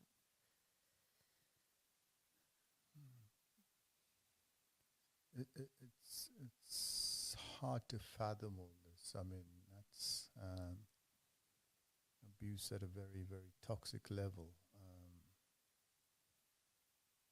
You didn't mention a word when you were at work or anything like that with anyone? Or? Well, I made a friend with a girl called Bali at work, and she was dating a Nigerian guy, admittedly, but they both were really kind. But they picked up on a few things, like they said that, you know, you're always coming in with a bruise, or we saw that there's blood on your socks because the blood would seep through. Didn't matter how many plasters you put, the blood would just keep coming. And they said that they noticed I didn't want to go home. And Bali, you know, spoke about her family and saying that she was basically saying I should go back to my parents because they loved me. And all right, things happened 4 years ago now. This is 4 years on. You're now nearly 21. Your parents will love you. Why wouldn't you go back? Because I used to say I don't have anyone. And I've said that nearly all my life. But, you know, you're very scared of leaving a situation. You're very scared of what people are going to say because we're programmed to work around what people are going to say about you. I was scared no one would believe me. And I have so many girls coming forward saying, who's going to believe them? Why would they believe them? And I was scared that I would let my mum and dad down because I'm supposed to stay married. You know, we're told in our culture that when you go somewhere and you're married, you're married. You're not supposed to walk away. Sure. So I had all of these anxiety and issues going around in my head, what to do. But it got to a point, as I was discussing with you earlier, that girls were being burnt in my neighbourhood. Bottiyan were being brought in from India or even in England, and because they didn't give the family a son, they were having petrol poured over them and set alight. And the problem I had is I was listening to them screaming, you know, because we lived in terraced houses, and I knew it was going to be my turn. And it's haunting, even thinking back, that they were doing this to girls. And people say, why don't you go to the police? But the police were turning up, being told it was suicide, and they were just going because they didn't really want to get involved with this whole cultural thing.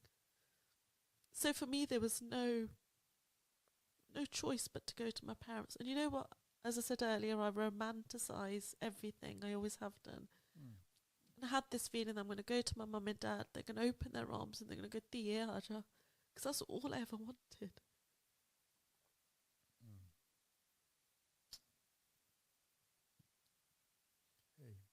Like I said, if you want to break, I think we'll take a break, yeah? Okay. So, Nina, in your own, you know, like as before, if any time you need a break, just put your hand up and we'll just turn off the cameras and everything. Yeah. And you were saying, just as a recap, guys, she's been raped at 14 by her father and his friends, and at 16, 17, she's been married after the person.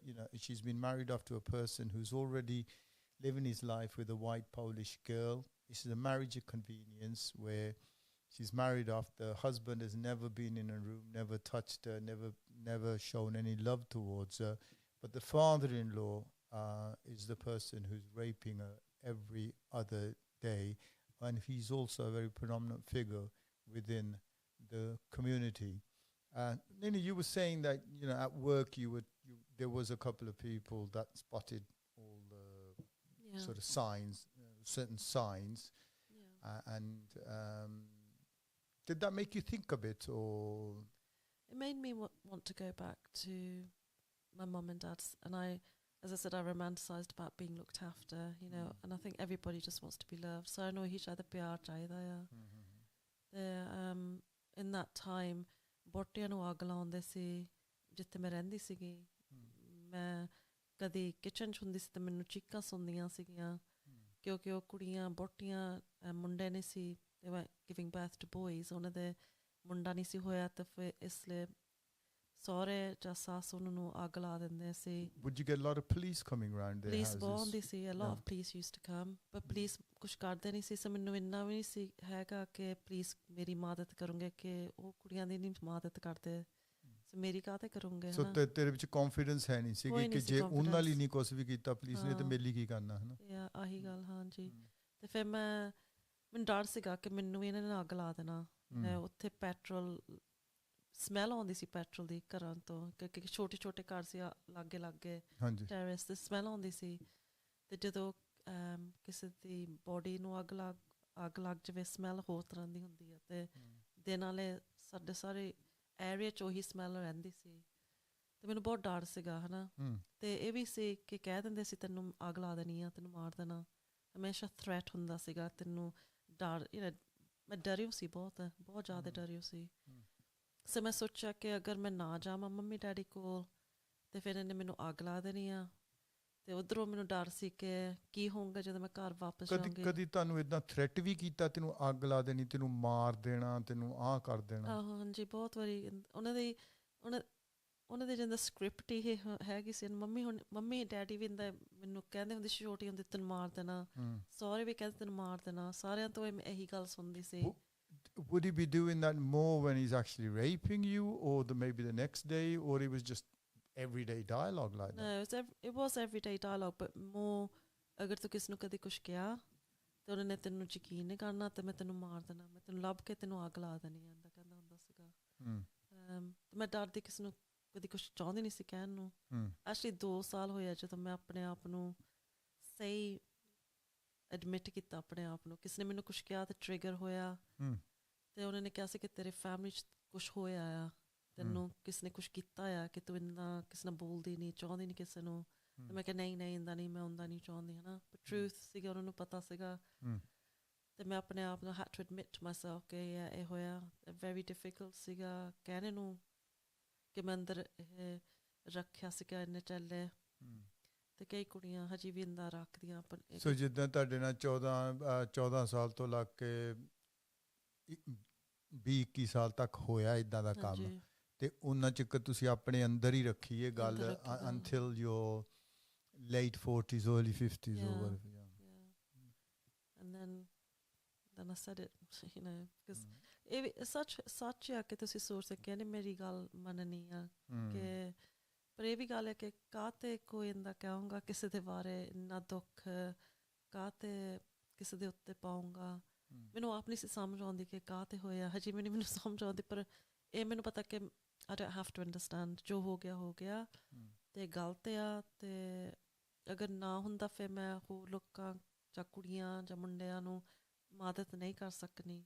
ਮੈਨੂੰ ਸਮਝ ਨਹੀਂ ਸੀ ਆਉਂਦੀ ਕਿੰਦਾ ਉਹਨਾਂ ਦਾ ਦਿਲ ਟੁੱਟਦਾ ਆ, ਕਿੰਦਾ ਉਹਨਾਂ ਦਾ ਦਿਮਾਗ ਦੁਖੀ ਆ, ਕਿੰਦਾ ਉਹਨਾਂ ਦੇ ਸਰੀਰ ਦੁਖਦੇ ਆ। ਹੁਣ ਮੈਨੂੰ ਸਮਝ ਆਉਂਦੀ ਆ। ਤੇ ਮੈਂ ਵੀ ਕਿ ਤੁਸੀਂ ਆਪ ਇਹ ਚੀਜ਼ ਐਕਸਪੀਰੀਅੰਸ ਕੀਤੀ। ਹਾਂਜੀ, ਤਾਂ ਹੀ ਮੈਂ ਚਾਹੁੰਦੀ ਹਾਂ ਮਦਦ ਕਰਨ ਨੂੰ।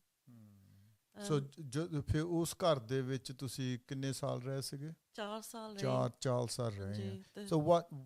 ਸੋ ਜਿਹੜੀਆਂ ਤੁਸੀਂ ਆਲੇ ਦੁਆਲੇ ਤੁਸੀਂ ਦੇਖਦੇ ਸੀ, ਪੁਲਿਸ ਘਰ ਆਉਂਦੀ ਸੀ, ਚੀਕਾਂ ਨਾਰੇ ਸੁਣਦੇ ਸੀ, ਤੁਹਾਨੂੰ ਆਲੇ ਦੁਆਲੇ ਕਿਸੇ ਦੇ ਤੇਲ ਪਾ ਕੇ ਸਾੜ ਦਿੱਤਾ, smell coming into your home.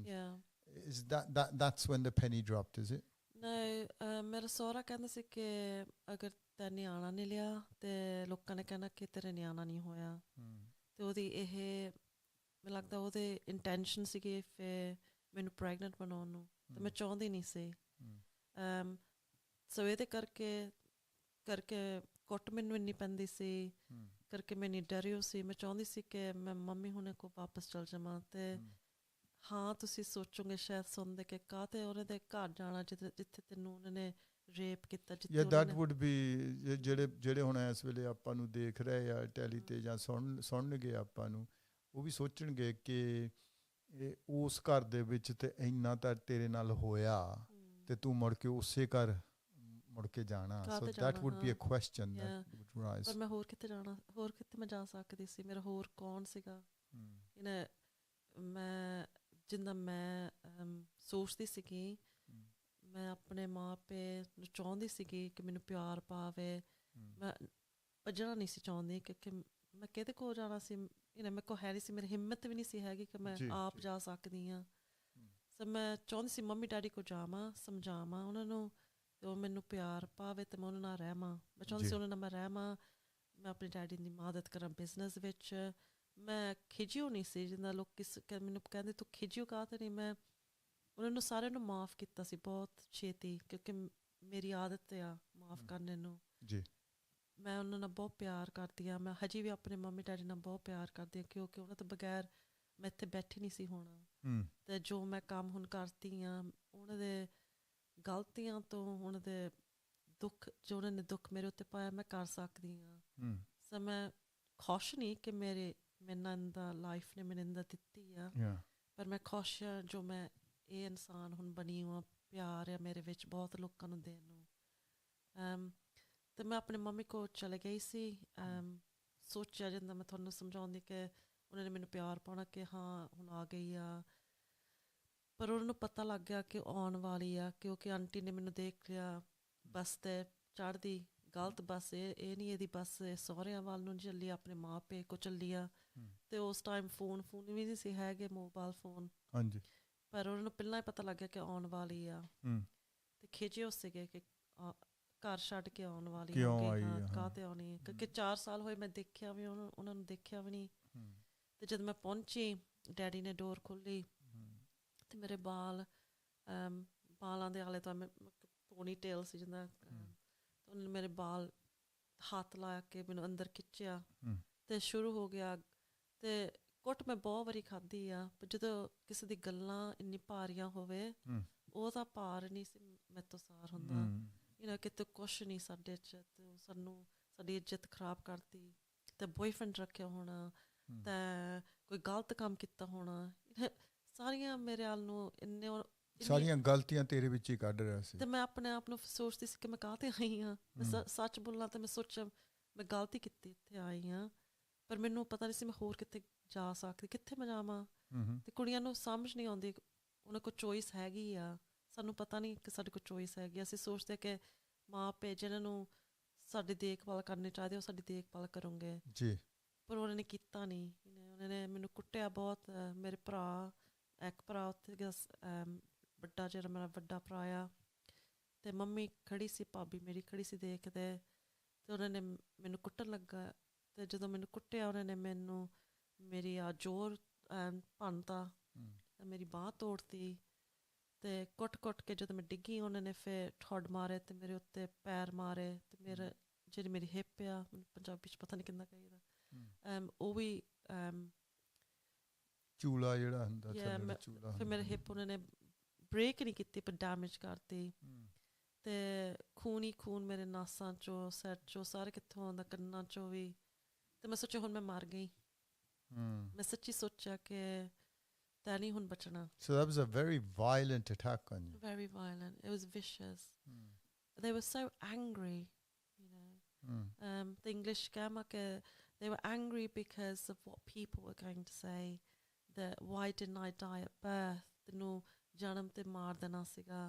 They were angry about my journey, that they thought they'd sorted it out, and I didn't do what they told me to. They saw me as a problem. ਫਿਰ ਉਹੀ ਮੋਗੇ ਚੜੇਲ ਆ ਗਈ ਆ, ਭੂਤਨੀ, ਹਨਾ. There was all this whole darkness that they said I was carrying. And they would have killed me. My daddy ਕਹਿੰਦਾ ਸੀ ਕਿ ਤੈਨੂੰ ਫਲੋਰਬੋਰਡ ਦੇ ਹੇਠ ਅਸੀਂ ਮਾਰ ਕੇ ਤੈਨੂੰ ਉੱਥੇ ਪਾ ਦੇਣਾ. And I believed them. Why wouldn't I believe them? Because I was lying on the floor, my arm was broken, jaw was broken. They'd broken me so many different ways. Again, ਉਹੀ carpet ਤੇ ਜਿੱਥੇ ਉਹਨਾਂ ਨੇ ਮੈਨੂੰ rape ਕੀਤਾ. ਤੇ ਮੈਨੂੰ ਸੱਚੀ ਇੰਨਾ ਲੱਗਾ ਕਿ ਮੈਂ ਮਰ ਗਈ ਹਾਂ, ਤੇ ਮੈਂ ਆਪਣੇ ਆਪ ਨੂੰ ਬਾਹਰੋਂ ਦੇਖਦੀ ਹਾਂ, ਪਰ ਪਤਾ ਨਹੀਂ. So you had an out of body experience. I did. And some things said, Hajini, not now, not yet. And then my dusra paraya, my other brother walked in and said, we'll take it to India, Daddy, not here. We'll get in trouble if we do it here. And ekdam sare nikal ke ਮੈਨੂੰ ਛੱਡ ਕੇ ਕਮਰੇ 'ਚੋਂ, ਅਤੇ ਉੱਥੇ ਮੈਂ ਲੰਮੀ ਪਈ 3-4 ਦਿਨ. ਨਾ ਮੈਂ ਬਾਂਹ ਹਿਲਾ ਸਕਦੀ, ਨਾ ਮੈਂ ਸਿਰ ਹਿਲਾ ਸਕਦੀ, ਖੂਨ ਹਟਦਾ ਨਹੀਂ ਸੀ. ਅਤੇ ਮੈਂ ਸੋਚਿਆ ਜਾਂ ਮੈਂ ਇੱਥੇ ਮਰ ਜਾਣਾ, ਜਾਂ ਸਮਥਿੰਗ ਹੈਜ਼ ਟੂ ਹੈਪਨ, ਹੈ ਨਾ। Mm. ਅਤੇ ਫਿਰ ਆਂਟੀ ਆਈ, ਛੋਟੀ ਹੁੰਦੀ ਤੋਂ ਮੈਨੂੰ ਜਾਣਦੀ ਸੀ, ਪਿਆਰੀ ਸੀਗੀ। ਜਿਹੜੇ ਪਿਆਰੇ ਬੰਦੇ ਹੁੰਦੇ ਤੁਸੀਂ ਭੁੱਲਦੇ ਨਹੀਂ ਹੋ। ਅਤੇ ਉਹਨੇ ਡੋਰ ਖੋਲ੍ਹੀ ਅਤੇ ਕਹਿੰਦੀ ਨਿੰਮੀ ਇੱਥੋਂ ਨਿਕਲ ਜਾ, ਇਹਨਾਂ ਨੇ ਤੈਨੂੰ ਇੰਡੀਆ ਭੇਜ ਦੇਣਾ, ਜਾਂ ਏਅਰਪੋਰਟ 'ਤੇ ਉਹਨਾਂ ਨੂੰ ਪੁਲਿਸ ਨੂੰ ਕਹਿ ਦੇਂ ਕਿ ਤੈਨੂੰ ਮਦਦ ਚਾਹੀਦੀ। ਅਤੇ ਮੈਂ ਸੋਚਿਆ ਮੇਰੇ 'ਚ ਹਿੰਮਤ ਹੈ ਨਹੀਂ, ਅਗਰ ਮੰਮੀ ਖੜੀ ਹੈ ਇੱਕ ਪਾਸੇ ਅਤੇ ਡੈਡੀ ਖੜਾ ਇੱਕ ਪਾਸੇ, ਜਾਂ ਭਰਾ ਖੜਾ, ਮੈਂ ਤਾਂ ਡਰੀ ਹੁਣ, ਮੈਂ ਨਹੀਂ ਕਹਿ ਸਕਦੀ। ਅਤੇ ਮੈਂ ਸੋਚਿਆ ਜਾਂ ਮੈਂ ਮਰ ਜਾਣਾ ਹੁਣ, ਜਾਂ ਮੈਂ ਨਿਕਲ ਜਾਊਂਗੀ। ਅਤੇ ਇੰਨਾ ਮੈਨੂੰ ਲੱਗਿਆ ਕਿ ਮੈਂ ਰੀਬੋਰਨ ਹੋਈ ਹਾਂ, ਪੰਜਾਬੀ 'ਚ ਮੈਨੂੰ ਪਤਾ ਕਿੱਦਾਂ ਕਹੀਦਾ, ਪਰ ਜਿੱਦਾਂ ਮੇਰਾ ਜਨਮ ਹੋ ਕੇ ਦੁਬਾਰਾ ਹੋਇਆ, ਜਨਮ ਲਿਆ। ਅਤੇ ਜਿੱਦਾਂ ਨਿਆਣੇ ਤੁਰਨ ਸਿੱਖਦੇ ਆ, ਮੈਂ ਆਪਣੇ ਹੱਥਾਂ 'ਤੇ ਗੋਡਿਆਂ 'ਤੇ ਖੜੀ ਡਿੱਗੀ, ਕਿਉਂਕਿ ਮੈਂ ਸਾਰਾ ਕੁਛ ਮੈਂ ਟੁੱਟਾ ਸੀਗਾ। ਅਤੇ ਦੁੱਖ ਇੰਨਾ ਸੀਗਾ, ਪਰ ਮੇਰਾ ਦਿਮਾਗ ਕਹਿੰਦਾ ਸੀ ਕਿਤੇ ਮਰਨਾ ਨਹੀਂ ਹਜੇ। ਅਤੇ ਮੈਂ ਕਮਰੇ 'ਚੋਂ ਨਿਕਲੀ, ਕਿਚਨ ਨੂੰ ਗਈ, ਅਤੇ ਫਿਰ ਕਿਚਨ ਦੇ ਬਾਹਰ ਨੂੰ ਗਈ, ਅਤੇ ਇੱਕ ਵੱਡਾ ਸਾਰਾ ਫੈਂਸ ਸੀਗਾ ਮੈਂ ਡੈਡੀ ਨੇ ਰੱਖਿਆ। ਸਾਡੇ ਕੋਲ ਕੁੱਤਾ ਵੀ ਸੀਗਾ, ਫਿਰ ਕੁੱਤਾ ਮੇਰੇ ਕੋਲ ਆਣ ਕੇ ਬੈਠੀ, ਅਤੇ ਮੈਂ ਸੋਚਿਆ ਨਹੀਂ ਹੁਣ ਭੌਂਕਣ ਲੱਗ ਜਾਣਾ, ਹਮੇਸ਼ਾ ਚੁੱਪ ਨਹੀਂ ਰਹਿੰਦੀ। ਅਤੇ ਉਹਨੇ ਮੇਰੇ ਵੱਲ ਨੂੰ ਦੇਖਿਆ ਅਤੇ ਉੱਪਰ ਨੂੰ ਦੇਖਿਆ ਕਿ ਤੂੰ ਇੱਥੋਂ ਚੱਲ ਜਾ। ਅਤੇ ਮੈਨੂੰ ਇੰਨਾ ਸੱਚੀ ਲੱਗਾ ਜਿੱਦਾਂ ਰੱਬ ਨੇ ਮੈਨੂੰ ਸੁਨੇਹਾ ਭੇਜਿਆ, ਜਾਂ ਜਾਨਵਰ ਦੇ ਥਰੂ, ਜਾਂ ਕਿਸੇ ਨੇ ਮੈਨੂੰ ਸੁਨੇਹਾ ਭੇਜਿਆ ਤੂੰ ਕਰ ਸਕਦੀ ਆ। ਅਤੇ ਮੈਂ ਫੈਂਸ ਦੇ ਉੱਤੇ ਗਈ, ਅਤੇ ਉੱਥੇ ਲਾਗੇ ਸ਼ਾਗੇ ਪਾਰਕ ਸੀਗੀ, ਅਤੇ ਉੱਥੇ ਮੈਂ ਬੇਹੋਸ਼ ਹੋ ਗਈ, ਅਤੇ ਮੈਂ ਡੈਡੀ ਨੇ ਮੈਨੂੰ ਲੱਭਿਆ ਨਹੀਂ। ਅਤੇ ਫਿਰ 4 ਵਜੇ 5 ਵਜੇ ਸਵੇਰ ਦੇ ਮੈਂ ਉੱਠੀ, ਬਹੁਤ ਦੁੱਖ 'ਚ ਸੀ ਮੈਂ। ਅਤੇ ਮੈਂ ਟੈਕਸੀ ਵਾਲੇ ਕੋਲ ਗਈ, ਅਤੇ ਟੈਕਸੀ ਵਾਲਾ ਕਹਿੰਦਾ ਕਿ ਮੈਂ ਤੈਨੂੰ ਹੋਸਪਿਟਲ ਲੈ ਕੇ ਜਾਵਾਂ ਜਾਂ ਪੁਲਿਸ ਦੇ ਕੋਲ। ਅਤੇ ਮੈਂ ਕਿਹਾ ਮੈਨੂੰ ਇੱਥੋਂ ਦੂਰ ਲੈ ਜਾ, ਮੈਨੂੰ ਪਤਾ ਨਹੀਂ। ਅਤੇ ਉਹ ਵੀ ਚੰਗਾ ਨਿਕਲਿਆ। ਅਤੇ ਮੈਂ ਕਹਿੰਦੀ ਹਾਂ ਕਿ ਰੱਬ ਕਈ ਵਾਰੀ ਤੁਹਾਡੇ ਸਾਹਮਣੇ ਰੱਖਦਾ ਕੋਈ ਜਿਹੜੀ ਤੇਰੀ ਮਦਦ ਕਰੋਗੇ ਜਦੋਂ ਜਿੱਦਾਂ ਆਪਾਂ ਫਰਿਸ਼ਤਾ ਕਹਿ ਦਿੰਦੇ ਹਾਂ, ਸਮੇਂ ਐਂਜਲਸ। ਅਤੇ ਉਹਨੇ ਮੇਰੀ ਬਹੁਤ ਮਦਦ ਕੀਤੀ, ਨਾ ਮੇਰੇ ਤੋਂ ਪੈਸੇ ਲੈ, ਮੈਨੂੰ ਪੁਲਿਸ ਸਟੇਸ਼ਨ ਛੱਡਿਆ।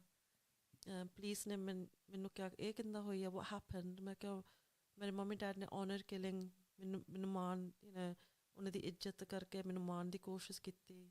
ਐਜ਼ ਸੂਨ ਐਜ਼ ਮੈਂ ਕਿਹਾ ਕਿ ਆਨਰ ਕਿਲਿੰਗ, ਕਹਿੰਦੇ ਕਲਚਰਲ, ਮੈਂ ਕਿਹਾ ਹਾਂ, ਕਹਿੰਦਾ ਤੈਨੂੰ ਮੈਂ ਹੋਸਪਿਟਲ ਭੇਜ ਦੇਣਾ। ਕੀਤਾ ਕੁਛ ਨਹੀਂ ਗਾ, ਫੋਟੋ ਖਿੱਚੀ, ਕਈ ਫੋਟੋ ਖਿੱਚੀਆਂ, ਨਾਂ ਵੀ ਮੈਨੂੰ ਦਿੱਤਾ, ਮੈਨੂੰ ਹਜੇ ਵੀ ਯਾਦ ਆ ਨਾ ਕੀ ਯਾਦ ਆ, ਪਰ ਕੁਛ ਹੋਇਆ ਨਹੀਂ। ਅਤੇ ਫਿਰ ਮੈਂ ਹੋਸਪਿਟਲ ਗਈ, ਉੱਥੇ ਮੈਂ 2 ਮਹੀਨੇ ਰਹੀ। And was this Leicester police or was it some other town? Catering, ਮੈਂ ਕੈਟਰਿੰਗ ਚਲੇ ਗਈ ਸੀ ਦੂਰ, ਅਤੇ ਕੈਟਰਿੰਗ ਹੋਸਪਿਟਲ ਰਹੀ। ਅਤੇ ਜਦੋਂ ਮੈਂ ਕੈਟਰਿੰਗ ਹੋਸਪਿਟਲ ਰਹੀ, ਉੱਥੇ 2 ਮਹੀਨੇ ਰਹੀ, ਡਾਕਟਰ ਆਏ, ਨਰਸ ਆਈਆਂ, ਮੈਂ ਦੇਖਦੀ ਆਲੇ ਦੁਆਲੇ ਕਿ ਇਹ ਲੂਕਜ਼ੇਟ ਲੈ ਕੇ ਆਉਂਦੇ ਇਹਨਾਂ ਦੇ ਰਿਸ਼ਤੇਦਾਰ, ਜਦੋਂ ਮੇਰਾ ਕੋਈ ਬਿਮਾਰ ਹੋਊਗਾ ਮੈਂ ਵੀ ਲੈ ਕੇ ਜਾਊਂਗੀ। ਇਹ ਅੰਗੂਰ ਲੈ ਕੇ ਜਾਂਦੇ ਆ, ਮੈਂ ਵੀ ਜਦੋਂ ਮੇਰਾ ਕੋਈ ਬਿਮਾਰ ਹੋਊਗਾ ਮੈਂ ਅੰਗੂਰ। ਮੈਂ ਸਿੱਖਦੀ ਸੀ, ਮੈਂ ਲੰਮੀ ਪਈ ਬਿਮਾਰ, ਪਰ ਮੈਂ ਸਿੱਖਦੀ ਸੀ, ਆਲੇ ਦੁਆਲੇ ਦੇਖਦੀ ਸੀ ਕੀ ਕਰਦਾ। ਪਰ ਮੇਰੇ ਇਹ ਮਨ 'ਚ ਨਹੀਂ ਕਦੀ ਆਇਆ ਕਿ ਮੇਰਾ ਨਹੀਂ ਕੋਈ ਆਇਆ, ਮੇਰਾ ਕੋਈ ਨਹੀਂ ਹੈਗਾ, ਕਿਉਂਕਿ ਮੈਂ ਸੋਚਦੀ ਸੀ ਛੋਟੀ ਤੋਂ ਮੈਂ ਇਕੱਲੀ ਹਾਂ, ਮੇਰਾ ਕੋਈ ਹੈ ਨਹੀਂ। ਅਤੇ ਕੋਈ ਇੰਡੀਅਨ ਆਵੇ ਫਿਰ ਮੈਂ ਡਰਦੀ ਸੀ ਕਿ ਇਹਨਾਂ ਨੇ ਮੇਰੇ ਮੰਮੀ ਡੈਡੀ ਨੂੰ ਦੱਸ ਦੇਣਾ ਕਿੱਥੇ ਆ। ਪੁਲਿਸ ਨੇ ਨਹੀਂ ਮੈਨੂੰ ਕਦੀ ਪੁੱਛਿਆ, ਡਾਕਟਰਾਂ ਨੇ ਕਦੀ ਪੁੱਛਿਆ ਕੀ ਹੋਇਆ। ਅਤੇ ਫਿਰ ਉੱਥੋਂ ਮੈਨੂੰ ਉਹਨਾਂ ਨੇ ਵੂਮਨਸ ਰੈਫਿਊਜ ਵਿੱਚ ਪਾ ਤਾ। Still in Kettering, was it? Kettering ਵਿੱਚ। ਠੀਕ ਹੈ। How long was you in the women's refuge? ਥੋੜ੍ਹੀ ਦੇਰ, ਬਹੁਤ ਦੇਰ ਨਹੀਂ ਸੀ, ਕਿਉਂਕਿ ਉੱਥੇ ਡਰੱਗ ਦੇ ਉੱਤੇ ਅਤੇ ਸ਼ਰਾਬ ਪੀਂਦੀਆਂ ਸੀ ਤੀਵੀਆਂ, ਅਤੇ ਮੈਂ ਕਦੀ ਦੇਖਿਆ ਨਹੀਂ, ਮੈਨੂੰ ਹੋਰ ਤਰ੍ਹਾਂ ਲੱਗਦਾ ਸੀ, ਮੈਨੂੰ ਡਰਦੀ ਸੀ। ਉਹਨਾਂ ਤੋਂ ਆਵਾਜ਼ ਉੱਚੀ ਬੋਲਦੇ ਸੀ, ਪਰ ਉਹਨਾਂ ਦੇ ਉਹ ਆਪ ਦੁਖੀ ਸੀ, ਉਹ ਆਪ ਪ੍ਰੋਬਲਮਾਂ 'ਚ ਗੁਆਚੀਆਂ ਸੀਗੀਆਂ, ਅਤੇ ਮੈਨੂੰ ਉਸ ਟਾਈਮ 'ਤੇ ਸਮਝ ਨਹੀਂ ਸੀ ਪੈਂਦੀ, ਅਤੇ ਮੈਂ ਸੋਚਿਆ ਮੈਂ ਇੱਥੋਂ ਦੂਰ ਹੋ ਜਾਵਾਂ। ਸੋ ਜਿੱਥੇ ਮੇਰੀ ਸਹੇਲੀ ਨੇ ਮੈਨੂੰ ਕਿਹਾ ਸੀ ਉਹ ਰਹਿੰਦੀ ਆ, ਮੈਂ ਉੱਥੇ ਗਈ, ਅਤੇ ਜਦੋਂ ਮੈਂ ਪਹੁੰਚੀ ਉਹ ਆਪਣੇ ਘਰ ਵਾਪਸ ਚਲੇ ਗਈ ਸੀ ਅਰੇਂਜ ਮੈਰਿਜ ਕਰਾਉਣ ਨੂੰ। ਅਤੇ ਜਦੋਂ ਉਹਦਾ ਬੋਏਫਰੈਂਡ ਸੀਗਾ, ਉਹ ਕਹਿੰਦਾ ਮੇਰੇ ਕੋਲ 2 ਕਮਰੇ ਆ, ਕਿ ਤੂੰ ਰਹਿਣਾ, ਤੂੰ ਮੈਨੂੰ ਰੈਂਟ 'ਤੇ ਪੈਸੇ ਦੇ, ਤੂੰ ਰਹਿ ਸਕਦੀ ਹਾਂ। ਅਤੇ ਮੈਂ ਸੋਚਿਆ ਮੈਂ ਹੋਰ ਕਿੱਥੇ ਜਾ ਨਹੀਂ ਸਕਦੀ, ਮੇਰਾ ਹੋਰ ਕੋਈ ਹੈ ਨਹੀਂ। ਮੈਂ ਸੋਚਦੀ ਮੈਂ ਮੰਮੀ ਹੁਣੇ ਕੋਲ ਵਾਪਸ ਨਹੀਂ ਜਾ ਸਕਦੀ। ਮੈਂ ਉਹਨਾਂ ਨੂੰ ਫੋਨ ਕੀਤਾ ਸੀਗੀ ਰੈਫਿਊਜ ਤੋਂ, ਅਤੇ ਉਹ ਕਹਿੰਦੇ ਸੀ ਕਿ ਮੰਮੀ ਦਾ ਹਾਰਟ ਅਟੈਕ ਹੋ ਗਿਆ, ਪੇ ਦਾ ਵੀ ਹਾਰਟ ਅਟੈਕ ਹੋਣ ਵਾਲਾ, ਤੇਰੇ ਕਰਕੇ ਅਸੀਂ ਮਰ ਜਾਣਾ, ਤੂੰ ਵਾਪਸ ਆ ਜਾ। ਪਰ ਮੈਨੂੰ ਪਤਾ ਸੀ ਅਗਰ ਮੈਂ ਵਾਪਸ ਗਈ ਉਹਨਾਂ ਨੇ ਮੈਨੂੰ ਉਹੀ ਕੰਮ। So they were emotionally trying to get to you. ਪਰ ਮੈਨੂੰ ਪਤਾ ਸੀ ਅਗਰ ਮੈਂ ਗਈ, if I went back, they were just going to kill me. And ਇੱਕ ਵਾਰੀ ਤੁਸੀਂ ਮਿਸਟੇਕ ਬਣਾ ਲਓ, ਦੂਸਰੀ ਵਾਰੀ ਨਹੀਂ ਬਣਾਉਣੀ, ਹੈ ਨਾ। ਸੋ ਸੈਕੰਡ ਟਾਈਮ ਮੈਂ ਸੋਚਿਆ I can't, ਮੇਰੇ ਕੋਲ ਕੋਈ ਸਹੇਲੀਆਂ ਸੀ, ਨਾ ਮੇਰੇ ਕੋਈ ਰਿਸ਼ਤੇਦਾਰ ਸੀਗੇ ਜਿਹੜੀ ਮਦਦ ਕਰਨਾ ਚਾਹੁੰਦੇ ਸੀ, ਕੋਈ ਨਹੀਂ ਸੀ ਚਾਹੁੰਦਾ ਮੇਰੀ ਮਦਦ ਕਰਨਾ। ਸੋ ਮੈਂ ਸੋਚਿਆ ਚੱਲ ਠੀਕ ਹੈ, ਮੈਂ ਇੱਥੇ ਰਹਿੰਦੀ ਹਾਂ। ਮੈਂ ਉਹਨੂੰ ਕਿਹਾ ਕਿ ਹਜੇ ਮੈਂ ਨੌਕਰੀ ਨਹੀਂ ਲੱਭ ਸਕਦੀ ਕਿਉਂਕਿ ਮੈਂ ਹਜੇ ਠੀਕ ਨਹੀਂ ਹੈਗੀ। ਕਹਿੰਦਾ ਠੀਕ ਹੈ, ਹੌਲੀ ਹੌਲੀ ਅਤੇ ਮੈਂ ਸੋਚਿਆ ਯਾਰ ਚੰਗਾ ਬਹੁਤ ਆ, ਇਹਨੇ ਮੈਨੂੰ ਘਰ ਦਿੱਤਾ, ਕਿੱਥੇ ਮੈਂ ਰਹਿ ਸਕਦੀ ਹਾਂ। ਅਤੇ ਮੰਮੀ ਡੈਡੀ ਮੈਨੂੰ ਲੱਭਣ ਦੀ ਕੋਸ਼ਿਸ਼ ਕਰਦੇ ਸੀ ਕਿ ਕਿੱਥੇ ਆ, ਪਰ ਮੈਨੂੰ ਉਹਨਾਂ ਨੇ ਲੱਭਿਆ ਨਹੀਂ। ਅਤੇ ਫਿਰ ਇੱਕ ਦਿਨ ਕਹਿੰਦਾ ਮੈਂ ਕੰਮ ਲੱਭ ਲਿਆ, ਮੈਂ ਉਹਨੂੰ ਪੈਸੇ ਦੇਣ ਲੱਗ ਗਈ, ਕਾਫੀ ਰੈਂਟ ਮੈਨੂੰ ਲੱਗਦਾ ਮੈਂ ਹੀ ਰੈਂਟ ਸਾਰਾ ਦਿੰਦੀ ਸੀ ਥਾਂ ਦਾ। ਪਰ ਮੈਨੂੰ ਫਿਰ ਵੀ ਨਹੀਂ ਸੀ ਸਮਝ ਆਉਂਦੀ ਚੰਗਾ ਨਹੀਂ ਬੰਦਾ ਹੈਗਾ, ਕਿਉਂਕਿ ਛੋਟੀ ਹੁੰਦੀ ਤੋਂ ਮੈਂ ਕਿਸੇ ਨੇ ਮੈਨੂੰ ਸਿਖਾਇਆ ਨਹੀਂ ਕਿ ਤੇਰੇ 'ਚ ਕੋਈ ਮਤਲਬ ਆ, ਮੈਂ ਸੋਚਦੀ ਕਿ I'm not worth anything, value ਹੈ ਨਹੀਂ। ਹਾਂਜੀ। ਸੋ ਅਗਰ ਤੁਸੀਂ ਛੋਟੀ ਤੋਂ ਹੁੰਦੀ ਤੋਂ ਆਪਣੇ ਆਪ ਨੂੰ ਨਹੀਂ ਦੇਖ ਸਕਦੇ ਕਿ ਮੈਨੂੰ ਕਹਿਣਾ ਚਾਹੀਦਾ ਕੁਛ ਜਾਂ ਨਹੀਂ ਕਹਿਣਾ, ਤੁਸੀਂ ਜਿਹੜੇ ਤੁਹਾਡੇ ਆਲੇ ਦੁਆਲੇ ਬੰਦੇ ਆ, ਤੁਸੀਂ ਜੋ ਮਰਜ਼ੀ ਕਰੀ ਜਾਵੋ, ਠੀਕ ਹੈ, ਮੈਨੂੰ ਨਾ ਤੁਸੀਂ ਚੰਗੀ ਤਰ੍ਹਾਂ ਟਰੀਟਮੈਂਟ ਕਰੋ, ਠੀਕ ਆ, ਮੈਂ ਨਹੀਂ ਕੋਈ ਹੈਗੀ, ਮੈਂ ਇੱਥੇ ਤੁਹਾਨੂੰ ਖਾਣ ਪਿਲਾਉਣ ਨੂੰ ਆ, ਮੈਂ ਕੰਮ ਕਰੂੰਗੀ, ਮੈਂ ਸੇਵਾ ਕਰੂੰਗੀ ਤੁਹਾਡੀ, ਪਰ ਮੇਰੇ 'ਚ ਕੀ ਆ, ਹੈ ਨਾ। ਅਤੇ ਉਹਨਾਂ ਨੇ ਮੈਨੂੰ ਸਾਡੇ ਜਿਹੜੇ ਲੈਂਡਲੋਰਡ ਸੀ ਗੁਜਰਾਤੀ ਸੀ, ਉਹਨੇ ਕਿਹਾ ਕਿ ਆਵੋ ਇੱਥੇ ਪਾਰਟੀ ਆ ਸਾਡੀ, ਹੈ ਨਾ। ਅਤੇ ਮੈਂ ਕਦੀ ਗਈ ਨਹੀਂ ਪਾਰਟੀ, ਅਤੇ ਮੈਂ ਸੱਚ ਬੋਲਾਂ ਤਾਂ ਮੈਂ ਐਕਸਾਈਟਿਡ ਹੋ ਕੇ ਮੈਂ ਕਿਹਾ ਮੈਂ ਪਾਰਟੀ 'ਤੇ ਜਾਊਂਗੀ, ਹਾਂ ਦੇਖੀਏ ਕੀ ਹੈ ਪਾਰਟੀ, ਹੈ ਨਾ। ਅਤੇ ਉਹਨਾਂ ਨੇ ਕਿਹਾ ਕੀ ਪੀਣਾ, ਮੈਂ ਕਿਹਾ ਕੋਕ। ਅਤੇ ਜੇ ਨਾਲ ਮੈਂ ਰਹਿੰਦੀ ਸੀ ਉਹ ਕਹਿੰਦਾ ਮੈਂ ਤੇਲੇ ਲੈ ਕੇ ਆਊਂਗਾ, ਮੈਂ ਕਿਹਾ ਦੈਟਸ ਕਾਇੰਡ, ਮੈਂ ਸੋਚ ਚੰਗਾ, ਹੈ ਨਾ। ਉਹ ਆਪਣਾ ਪੰਜਾਬੀ ਸੀਗਾ? ਨਹੀਂ, ਉਹ ਹੈਗਾ ਸੀ ਅਫਰੀਕਨ ਸੀਗਾ। ਅਤੇ ਉਹ ਮੈਂ ਕਿਹਾ ਕੋਕ ਹੋਰ ਤਰ੍ਹਾਂ ਦਾ ਟੇਸਟ ਆਉਂਦਾ ਆ, ਅਤੇ ਕਹਿੰਦਾ ਨਹੀਂ ਪੈਪਸੀ ਆ, ਕੋਕ ਨਹੀਂ ਤਾਂ ਹੀ, ਹੈ ਨਾ। ਅਤੇ ਉਹਨੇ ਮੈਨੂੰ ਸ਼ਰਾਬ ਪਿਲਾਉਂਦੀ, ਮੈਨੂੰ ਪਤਾ ਨਹੀਂ ਸੀ ਮੈਨੂੰ ਸ਼ਰਾਬ ਪਿਲਾਉਂਦਾ ਆ। ਅਤੇ ਜਦੋਂ ਮੈਂ ਘਰ ਪਹੁੰਚੀ ਮੈਂ ਬੇਹੋਸ਼ ਹੋ ਗਈ, ਅਤੇ ਉਹਨੇ ਮੈਨੂੰ ਰੇਪ ਕਰ ਲਿਆ। ਅਤੇ ਫਿਰ ਮੈਂ ਪ੍ਰੈਗਨੈਂਟ ਹੋ ਗਈ। ਅਤੇ ਪਹਿਲੀ ਵਾਰੀ ਆਪਣੀ ਲਾਈਫ 'ਚ ਮੇਰੀ ਡਿਸੀਜ਼ਨ ਸੀ ਕਿ ਅਤੇ ਕੀ ਕਰਨਾ। ਅਤੇ ਪਹਿਲਾਂ ਮੈਨੂੰ ਸ਼ਰਮ ਆਈ ਕਿ ਮੈਂ ਵਿਆਹੀ ਨਹੀਂ। ਫਿਰ ਮੈਂ ਸੋਚਿਆ ਕਿ ਅਗਰ ਮੈਂ ਨਿਆਣਾ ਲੈ ਲਵਾਂ ਮੇਰੇ ਲਈ ਕੁਛ ਹੋਊਗਾ, ਅਤੇ ਮੈਂ ਚਾਹੁੰਦੀ ਸੀ ਕਿ ਮੇਰੇ ਲਈ ਕੁਛ ਹੋਵੇ। ਸੋ ਮੈਂ ਉਹਨੂੰ ਕਿਹਾ ਕਿ ਮੈਂ ਅਬੋਰਸ਼ਨ ਨਹੀਂ ਕਰਾਉਣੀ। ਉਹ ਕਹਿੰਦਾ ਕਾਹ 'ਤੇ ਨਹੀਂ, ਮੈਂ ਨਹੀਂ ਤੈਨੂੰ ਚਾਹੁੰਦਾ। ਮੈਂ ਕਿਹਾ ਠੀਕ ਹੈ, ਮੈਂ ਨਹੀਂ ਨਿਆਣੇ ਨੂੰ ਮੈਂ ਅਬੋਰਸ਼ਨ ਨਹੀਂ ਕਰਾਉਣੀ। ਅਤੇ ਜਦੋਂ ਮੇਰੀ ਕੁੜੀ ਹੋਈ ਮੈਨੂੰ ਸਮਝ ਆਈ ਕਿ ਜੋ ਮੇਰੇ ਮਾਂ ਪਿਓ ਨੇ ਨਹੀਂ ਸੀ ਮੈਨੂੰ ਦਿੱਤਾ, ਮੈਂ ਇਸ ਕੁੜੀ ਨੂੰ ਸਾਰਾ ਕੁਛ ਦੇ ਸਕਦੀ ਹਾਂ। ਪਰ ਮੋਸਟ ਇੰਪੋਰਟੈਂਟ ਚੀਜ਼ ਮੈਨੂੰ ਪਿਆਰ ਦੇਵਾਂਗੀ, ਅਤੇ ਮੈਂ ਇਸ ਕੁੜੀ ਨੂੰ ਸਿਖਾਉਂਗੀ ਜੋ ਤੂੰ ਕਰਨਾ ਚਾਹੁੰਦੀ ਤੂੰ ਕਰ ਸਕਦੀ ਹਾਂ, ਤੇਰੇ 'ਚ ਮੈਂ ਹਿੰਮਤ ਪਾਊਂਗੀ, ਮੈਂ ਤੈਨੂੰ ਮਦਦ ਕਰੂੰਗੀ ਪੜ੍ਹਨੇ ਨੂੰ। ਅਤੇ ਉਹਨੇ ਮੇਰੀ ਲਾਈਫ ਚੇਂਜ ਕਰ ਲਈ, ਮੇਰੀ ਕੁੜੀ ਨੇ। You had a reason to live for as well, didn't you? I gave her life, but she gave me life. She saved me. And I raised her with the Punjabi mentality of love, from the Sikhi, what Sikhi really means, treating people with respect, the old values of treating yourself with respect, holding yourself with respect. I didn't allow her to do things like the Western culture because I wanted to instill in her some dignity. Right. And then I stayed for 23 years with this person. ਤੇ ਲੋਕੀ ਕਹਿੰਦੇ ਕਾਹ ਤੈਨੂੰ ਚੱਲੇ ਤੂੰ ਰਹੀਆਂ, and you know what, domestic violence ਕਹਿਣੇ is not enough. ਅਗਰ ਮੈਂ ਕਹਾਂ ਮੇਰੀ ਟਰੀਟਮੈਂਟ ਬਹੁਤ ਖਰਾਬ ਸੀ ਕਿਉਂਕਿ ਉਹਨੇ ਮੇਰੇ ਸਰਾਣੇ ਨੂੰ ਅੱਗ ਲਾਈ ਜਦੋਂ ਮੈਂ ਸੁੱਤੀ ਸੀ। ਇੱਕ ਵਾਰੀ ਕੁੜੀ ਨੇ ਅੱਗ ਬੰਦ ਕੀਤੀ, ਦੂਸਰੇ ਵਾਰ ਮੇਰੇ ਬਾਲ ਸੀ ਮਲੂਨ ਦੇ ਅਤੇ ਮੈਨੂੰ ਸਮੈਲ ਆਈ ਆ, ਅਤੇ ਮੈਨੂੰ ਉਹੀ ਡਰ ਆਇਆ ਕਿ ਮੈਨੂੰ ਪਤਾ ਸੀ ਕਿਸੇ ਨੇ ਮੈਨੂੰ ਅੱਗ ਲਾ ਦੇਣੀ ਆ ਇੱਕ ਦਿਨ। ਅਤੇ ਮੇਰਾ ਮੁੰਡਾ ਹੋਇਆ ਉਹਦੇ ਨਾਲ, ਅਤੇ ਮੈਂ ਪ੍ਰੈਗਨੈਂਟ ਹੋ ਗਏ ਉਹਦੇ ਨਾਲ ਚੰਨਿਆ। ਅਤੇ ਫਿਰ ਮੇਰਾ ਨਿਆਣਾ ਹੋਇਆ, ਅਤੇ ਉਸ ਟਾਈਮ 'ਤੇ ਉਹ ਖਿਝਿਆ ਸੀ ਕਿ ਤੂੰ ਕਾਹ 'ਤੇ ਪ੍ਰੈਗਨੈਂਟ ਹੋਈ ਜਾਂਦੀ, ਮੈਂ ਚਾਹੁੰਦਾ ਨਹੀਂ ਤੈਨਾਂ ਨਿਆਣਾ। ਪਰ ਉਹ ਮੈਨੂੰ ਛੱਡਦਾ ਨਹੀਂ ਸੀ ਕਿਉਂਕਿ ਮੈਂ ਪੈਸੇ ਬਹੁਤ ਬਣਾਉਣ ਲੱਗ ਪਈ ਸੀ, ਮੈਂ ਬਿਜ਼ਨਸ ਵਿੱਚ ਤੇਜ਼ ਆ, ਅਤੇ ਮੈਂ 5-6 ਕੰਪਨੀਆਂ ਬਣਾ ਲਈਆਂ। ਮੈਂ ਚਾਹੁੰਦੀ ਸੀ ਇੱਕ ਦਿਨ ਮੈਂ ਆਪਣੇ ਪੇ ਨੂੰ ਕਹਾਂਗੀ ਕਿ ਦੇਖ ਡੈਡੀ ਜੀ, ਮੈਂ ਭਰਾ ਜਿੰਨੀ ਚੰਗੀ ਹਾਂ, ਦੇਖ ਮੈਂ ਇੰਨੇ ਪੈਸੇ ਬਣਾ ਲਏ, ਮੈਂ ਹੁਣ ਮਿਲੀਅਨਰ ਬਣ ਗਈ ਹਾਂ। ਸੱਚੀ ਮੈਂ ਮਿਲੀਅਨਰ ਬਣ ਗਈ ਸੀਗੀ।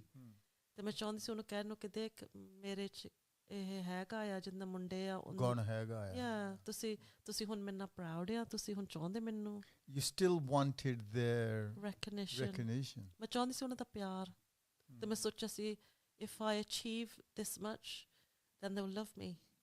I didn't understand that was not the answer to anything. And on the third pregnancy ਜਿਹੜਾ ਮੇਰਾ ਪਾਰਟਨਰ ਸੀ ਉਹਨੇ ਵਿਆਹ ਨਹੀਂ ਸੀ ਕਰਨਾ ਕਹਿੰਦਾ ਤੂੰ ਵਿਆਹ ਕਰਨ ਦੀ not worthy of wedding ਹੈ ਨਾ ਮੈਂ ਕਿਹਾ ਠੀਕ ਹੈ ਕਿਉਂਕਿ ਸਾਡੇ ਕਲਚਰ ਅਗਰ ਤੂੰ ਕਿਸੇ ਨਾਲ ਨਿਆਂ ਨਾ ਲੈਵੇ ਤੈਨੂੰ ਰਹਿਣਾ ਪੈਣਾ ਸੋ ਮੈਂ ਤੇਰੇ ਨਾਲ ਹੀ ਰਹਿਣਾ ਆ ਜੋ ਮਰਜ਼ੀ ਤੂੰ ਕਹਿਵੇ ਤੇ ਤੀਸਰੇ ਮੁੰਡੇ ਦੇ ਮੇਰਾ ਮੁੰਡਾ ਹੋਇਆ ਪਰ ਉਹਨੇ ਮੈਨੂੰ ਪੌੜੀਆਂ ਤੋਂ ਸਿੱਟਤਾ ਥੱਲੇ ਤੇ ਜਦੋਂ ਮੈਂ ਹਸਪੀਟਲ ਪਹੁੰਚੀ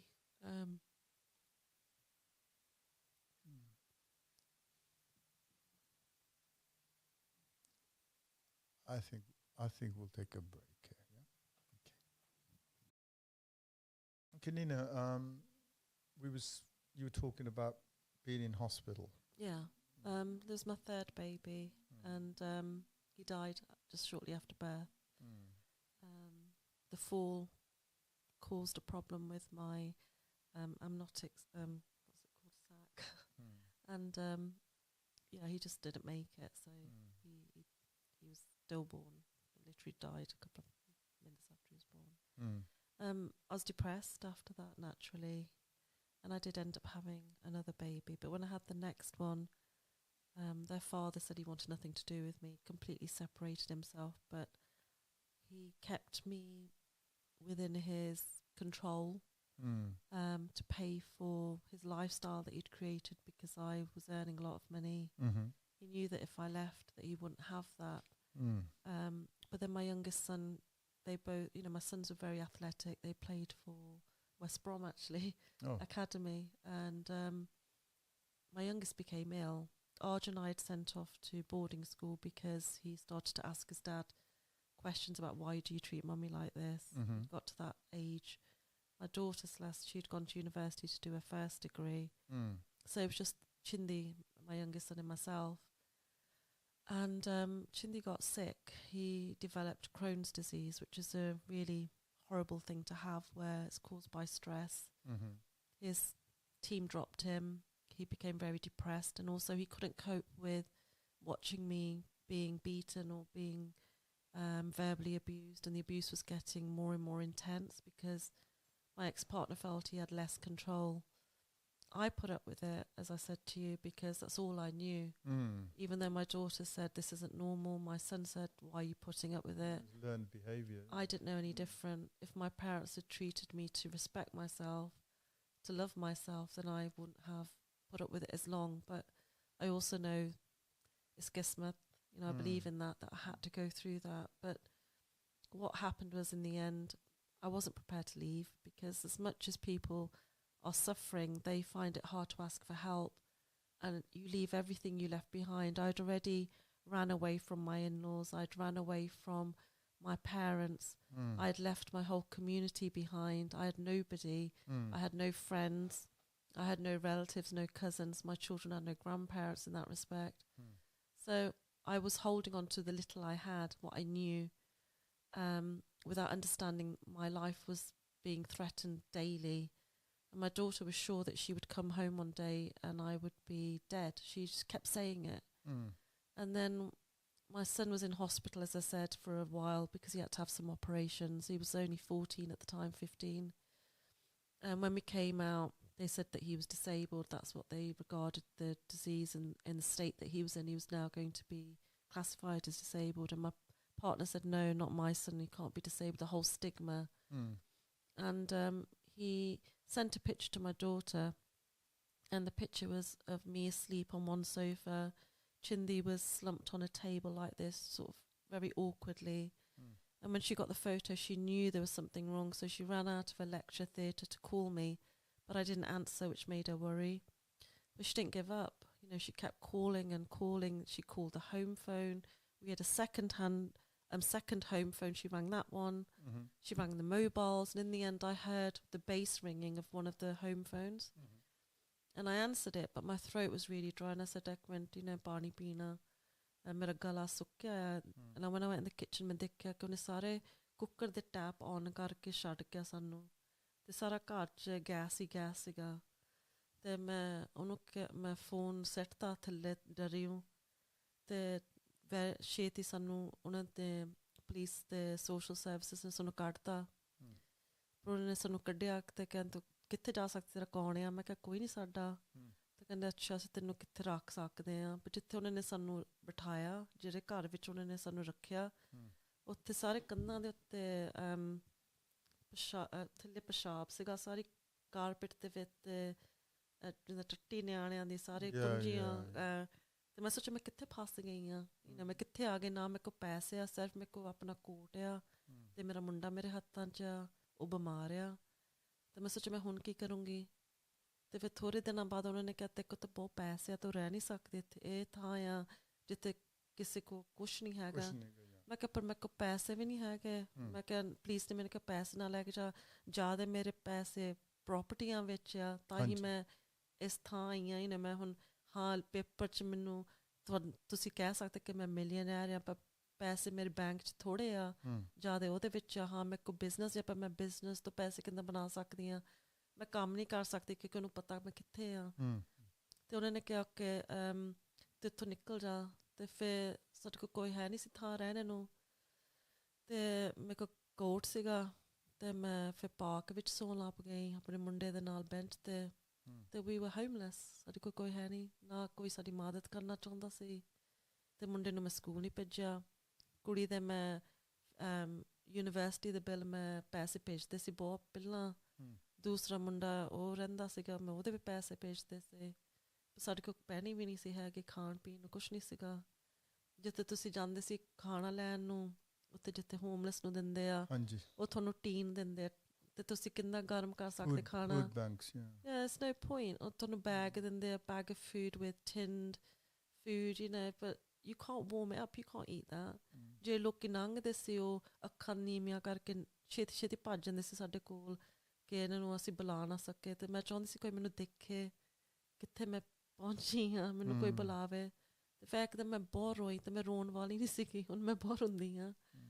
ਪਰ ਉਸ ਦਿਨ ਮੈਂ ਰੋਈ, ਇੰਨਾ ਰੋਈ, ਮੈਨੂੰ ਲੱਗਦਾ ਜਦੋਂ ਮੈਂ ਛੋਟੀ ਨਿਆਣੇ ਤੋਂ ਲੈ ਕੇ ਉਸ ਟਾਈਮ 'ਤੇ ਮੈਂ ਇੰਨਾ ਰੋਈ, ਅਤੇ ਮੇਰੇ ਗੋਦੀ 'ਚ ਜਿੰਨਾ ਪਾਣੀ ਬਹੁਤ ਭਰ ਗਿਆ। ਅਤੇ ਮੈਂ ਸੋਚਿਆ ਤੂੰ ਇੱਥੇ ਜਾਂ ਤਾਂ ਮਰ ਜਾਣਾ ਪਾਣੀ 'ਚ, ਡਰਾਉਣ ਹੋ ਜਾਣਾ, ਜਾਂ ਤੂੰ ਨੱਚਣਾ, ਤੇਰੀ ਚੋਇਸ ਆ।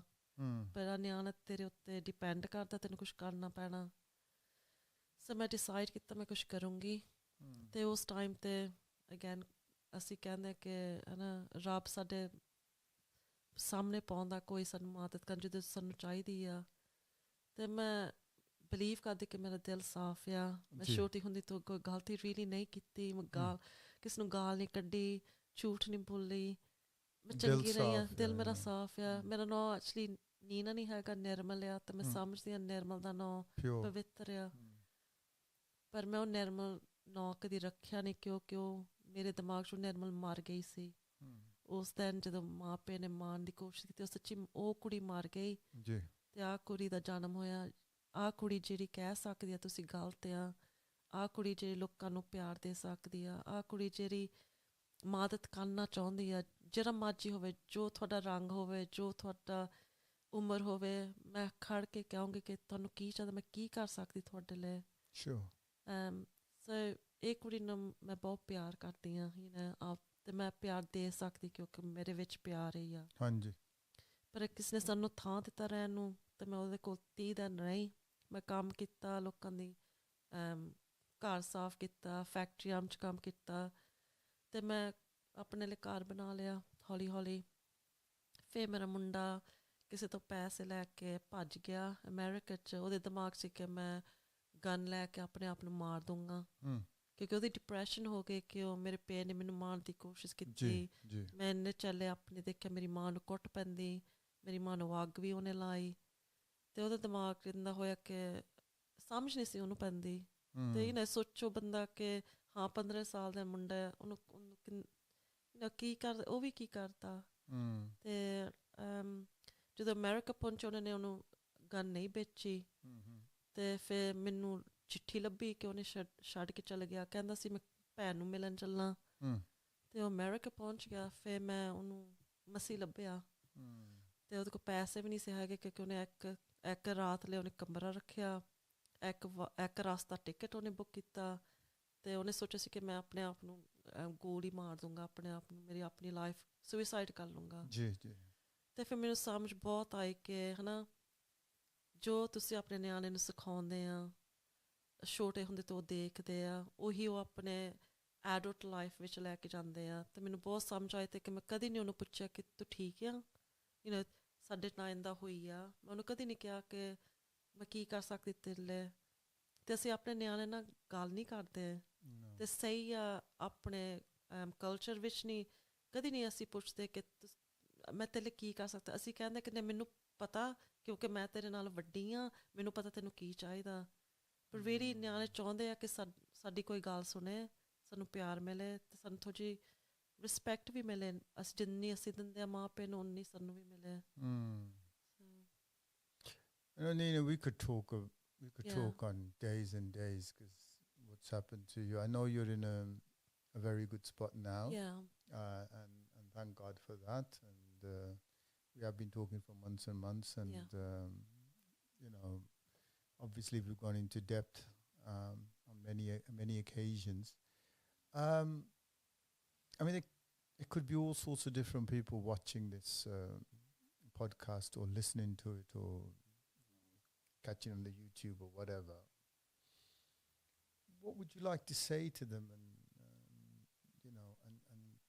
the red flags, and what to spot out for? And I always say that, look, there's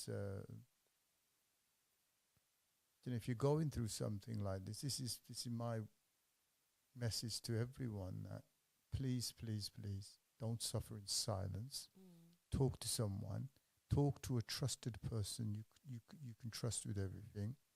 There is help on the other side. You don't have to suffer in silence.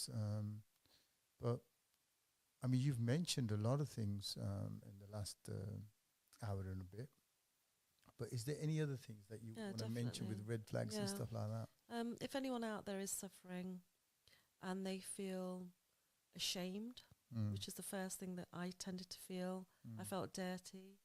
I want to say to them, it's not on you to feel that. You are a victim. You are not somebody that's asked for those things to be put upon you. It's a heavy burden to carry, it really is. I want to tell them they're loved. I love them. I have that much love in me for everyone. And to say to them, as you said, don't suffer in silence. A lot of girls come to me and say they told their mum, and their mum said, Baska chupra, don't say anything. If your mum has said that, then that's okay. She can't do anything. Go to somebody else. But don't not speak about it. Talk to a cousin. Talk to a helpline. You can keep it anonymous. But suffering in silence destroys you. It literally tears away your mental state of mind. And you really deserve better than that. I run a non-profit too, but there are a lot of non-profits out there that can help you. So please reach out to somebody. If you've resonated with anything I've said to you, reach out to me. You'll find me on social media everywhere. Just Google me. And I would love to help you or put you in touch with somebody that can help you. Sure. The red flags to look out for are, initially, trust your gut. If you know something's wrong, at 14 I knew before anything had happened to me that my body was sending me this sign, because at the end of the day we are spiritual beings, as we've discussed. That's it, yeah. Energy beings having a human experience. Exactly, in this meat suit. we have signals that are telling us, get out, move, not the right place, not the right job, and we have to start learning to trust those. We have to start believing in ourselves more. And if someone's told you that you're not good enough, I'll be honest, 2 years ago I discovered me. And I discovered me, and it was that simple. It wasn't complicated. I learnt all these things that I was from my parents, from people at work, from people in my in-laws, from the culture that I'm born into. But ultimately I get to decide who I am. And I decide that I'm a good person because I know I am. I decide it doesn't matter if I'm too fat or too thin. I decide that I am lovable.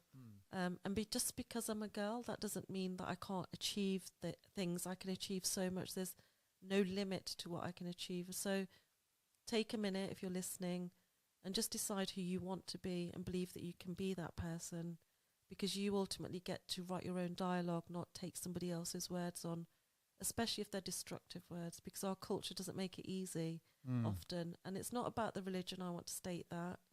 I love my religion, as I've said to you, but culture sometimes it's a little bit more twisted. It's about other people, and life isn't about living for other people. You have to live it for you from a good place. And if you do follow your religion, if you are a Sikh, then, you know, be with me in that prayer that we can help those that really, really need our help. Well said. Now, you're working with the United Nations as well, are you? No, I'm working with a couple of human trafficking companies. Okay. I have been to Parliament. I have spoken at Scotland Yard. I do speak in a lot of places. I've been to Sky Sports, but that's something different. But I talk about mainly honour killings, because I survived an honour killing. So naturally, I don't want anybody else to even get to a point of being threatened with an honour killing. There's no honour in killing is the title of my talk. So I'm speaking out from a place of love, because I don't want anybody to struggle. And just on a sort of good note, what is it with Sky you do? So I'm a perfect example of you can be anything you want to be. And when you give out that energy, you find people. People say, how do you meet famous people? And I don't know. I'm just genuinely an authentic person. So I attract them. I saw something in the Tottenham Spurs Stadium. Yeah. So I'm invited to lots of stadiums, lots of sports-related people, because I'm a mindset coach for performance. So predominantly I work with UFC fighters, MMA fighters, some really famous people. One of my clients has just appeared in an 18 million Hollywood film, which will be released soon, all boxing related. And I'm invited to the red carpet if I want to go. But I treat people with love. You know, I give them that hope when they can't see themselves. If you work with any of the Arsenal guys, then let me know. I see that then you're a fan. I can accommodate you. I see that you're a fan, yeah. No, I've been to Chelsea, we went to the other day, not Arsenal yet. Okay, okay. After all this, honestly, from my heart, it's lovely to see a smile on your face. Oh, thank you. You've been through a lot, and I hope, no one ever has to go through what you've been through, and you're an inspiration to all those that are suffering. And I hope that everybody takes on board what Nina has said. It takes a lot of courage. It takes a lot of energy to come out and relive the truths. We've had to take a lot of breaks in this because it was an emotional roller coaster. There's a lot more that she could have said, but hey, with whatever we've said today, whatever she said today, I hope you can take it and learn from it. And it's not just the victim or the abuser, but if you're someone who's actually witnessing all this, then if you turn a blind eye to it, then you're aiding and abetting the abuser, and you're as guilty as the abuser is. So, Nina, thank you very much. And, in the future, we'll do some educational work with yourself regarding the abuse. Final words, if you want to say anything. I just want everyone who feels that they are not seen, because I spent a whole lifetime wanting to be seen. For those people who feel that they're not loved, as again, I spent a whole lifetime, I want to say, don't look for the answers outside or that love from external places. It's all within you.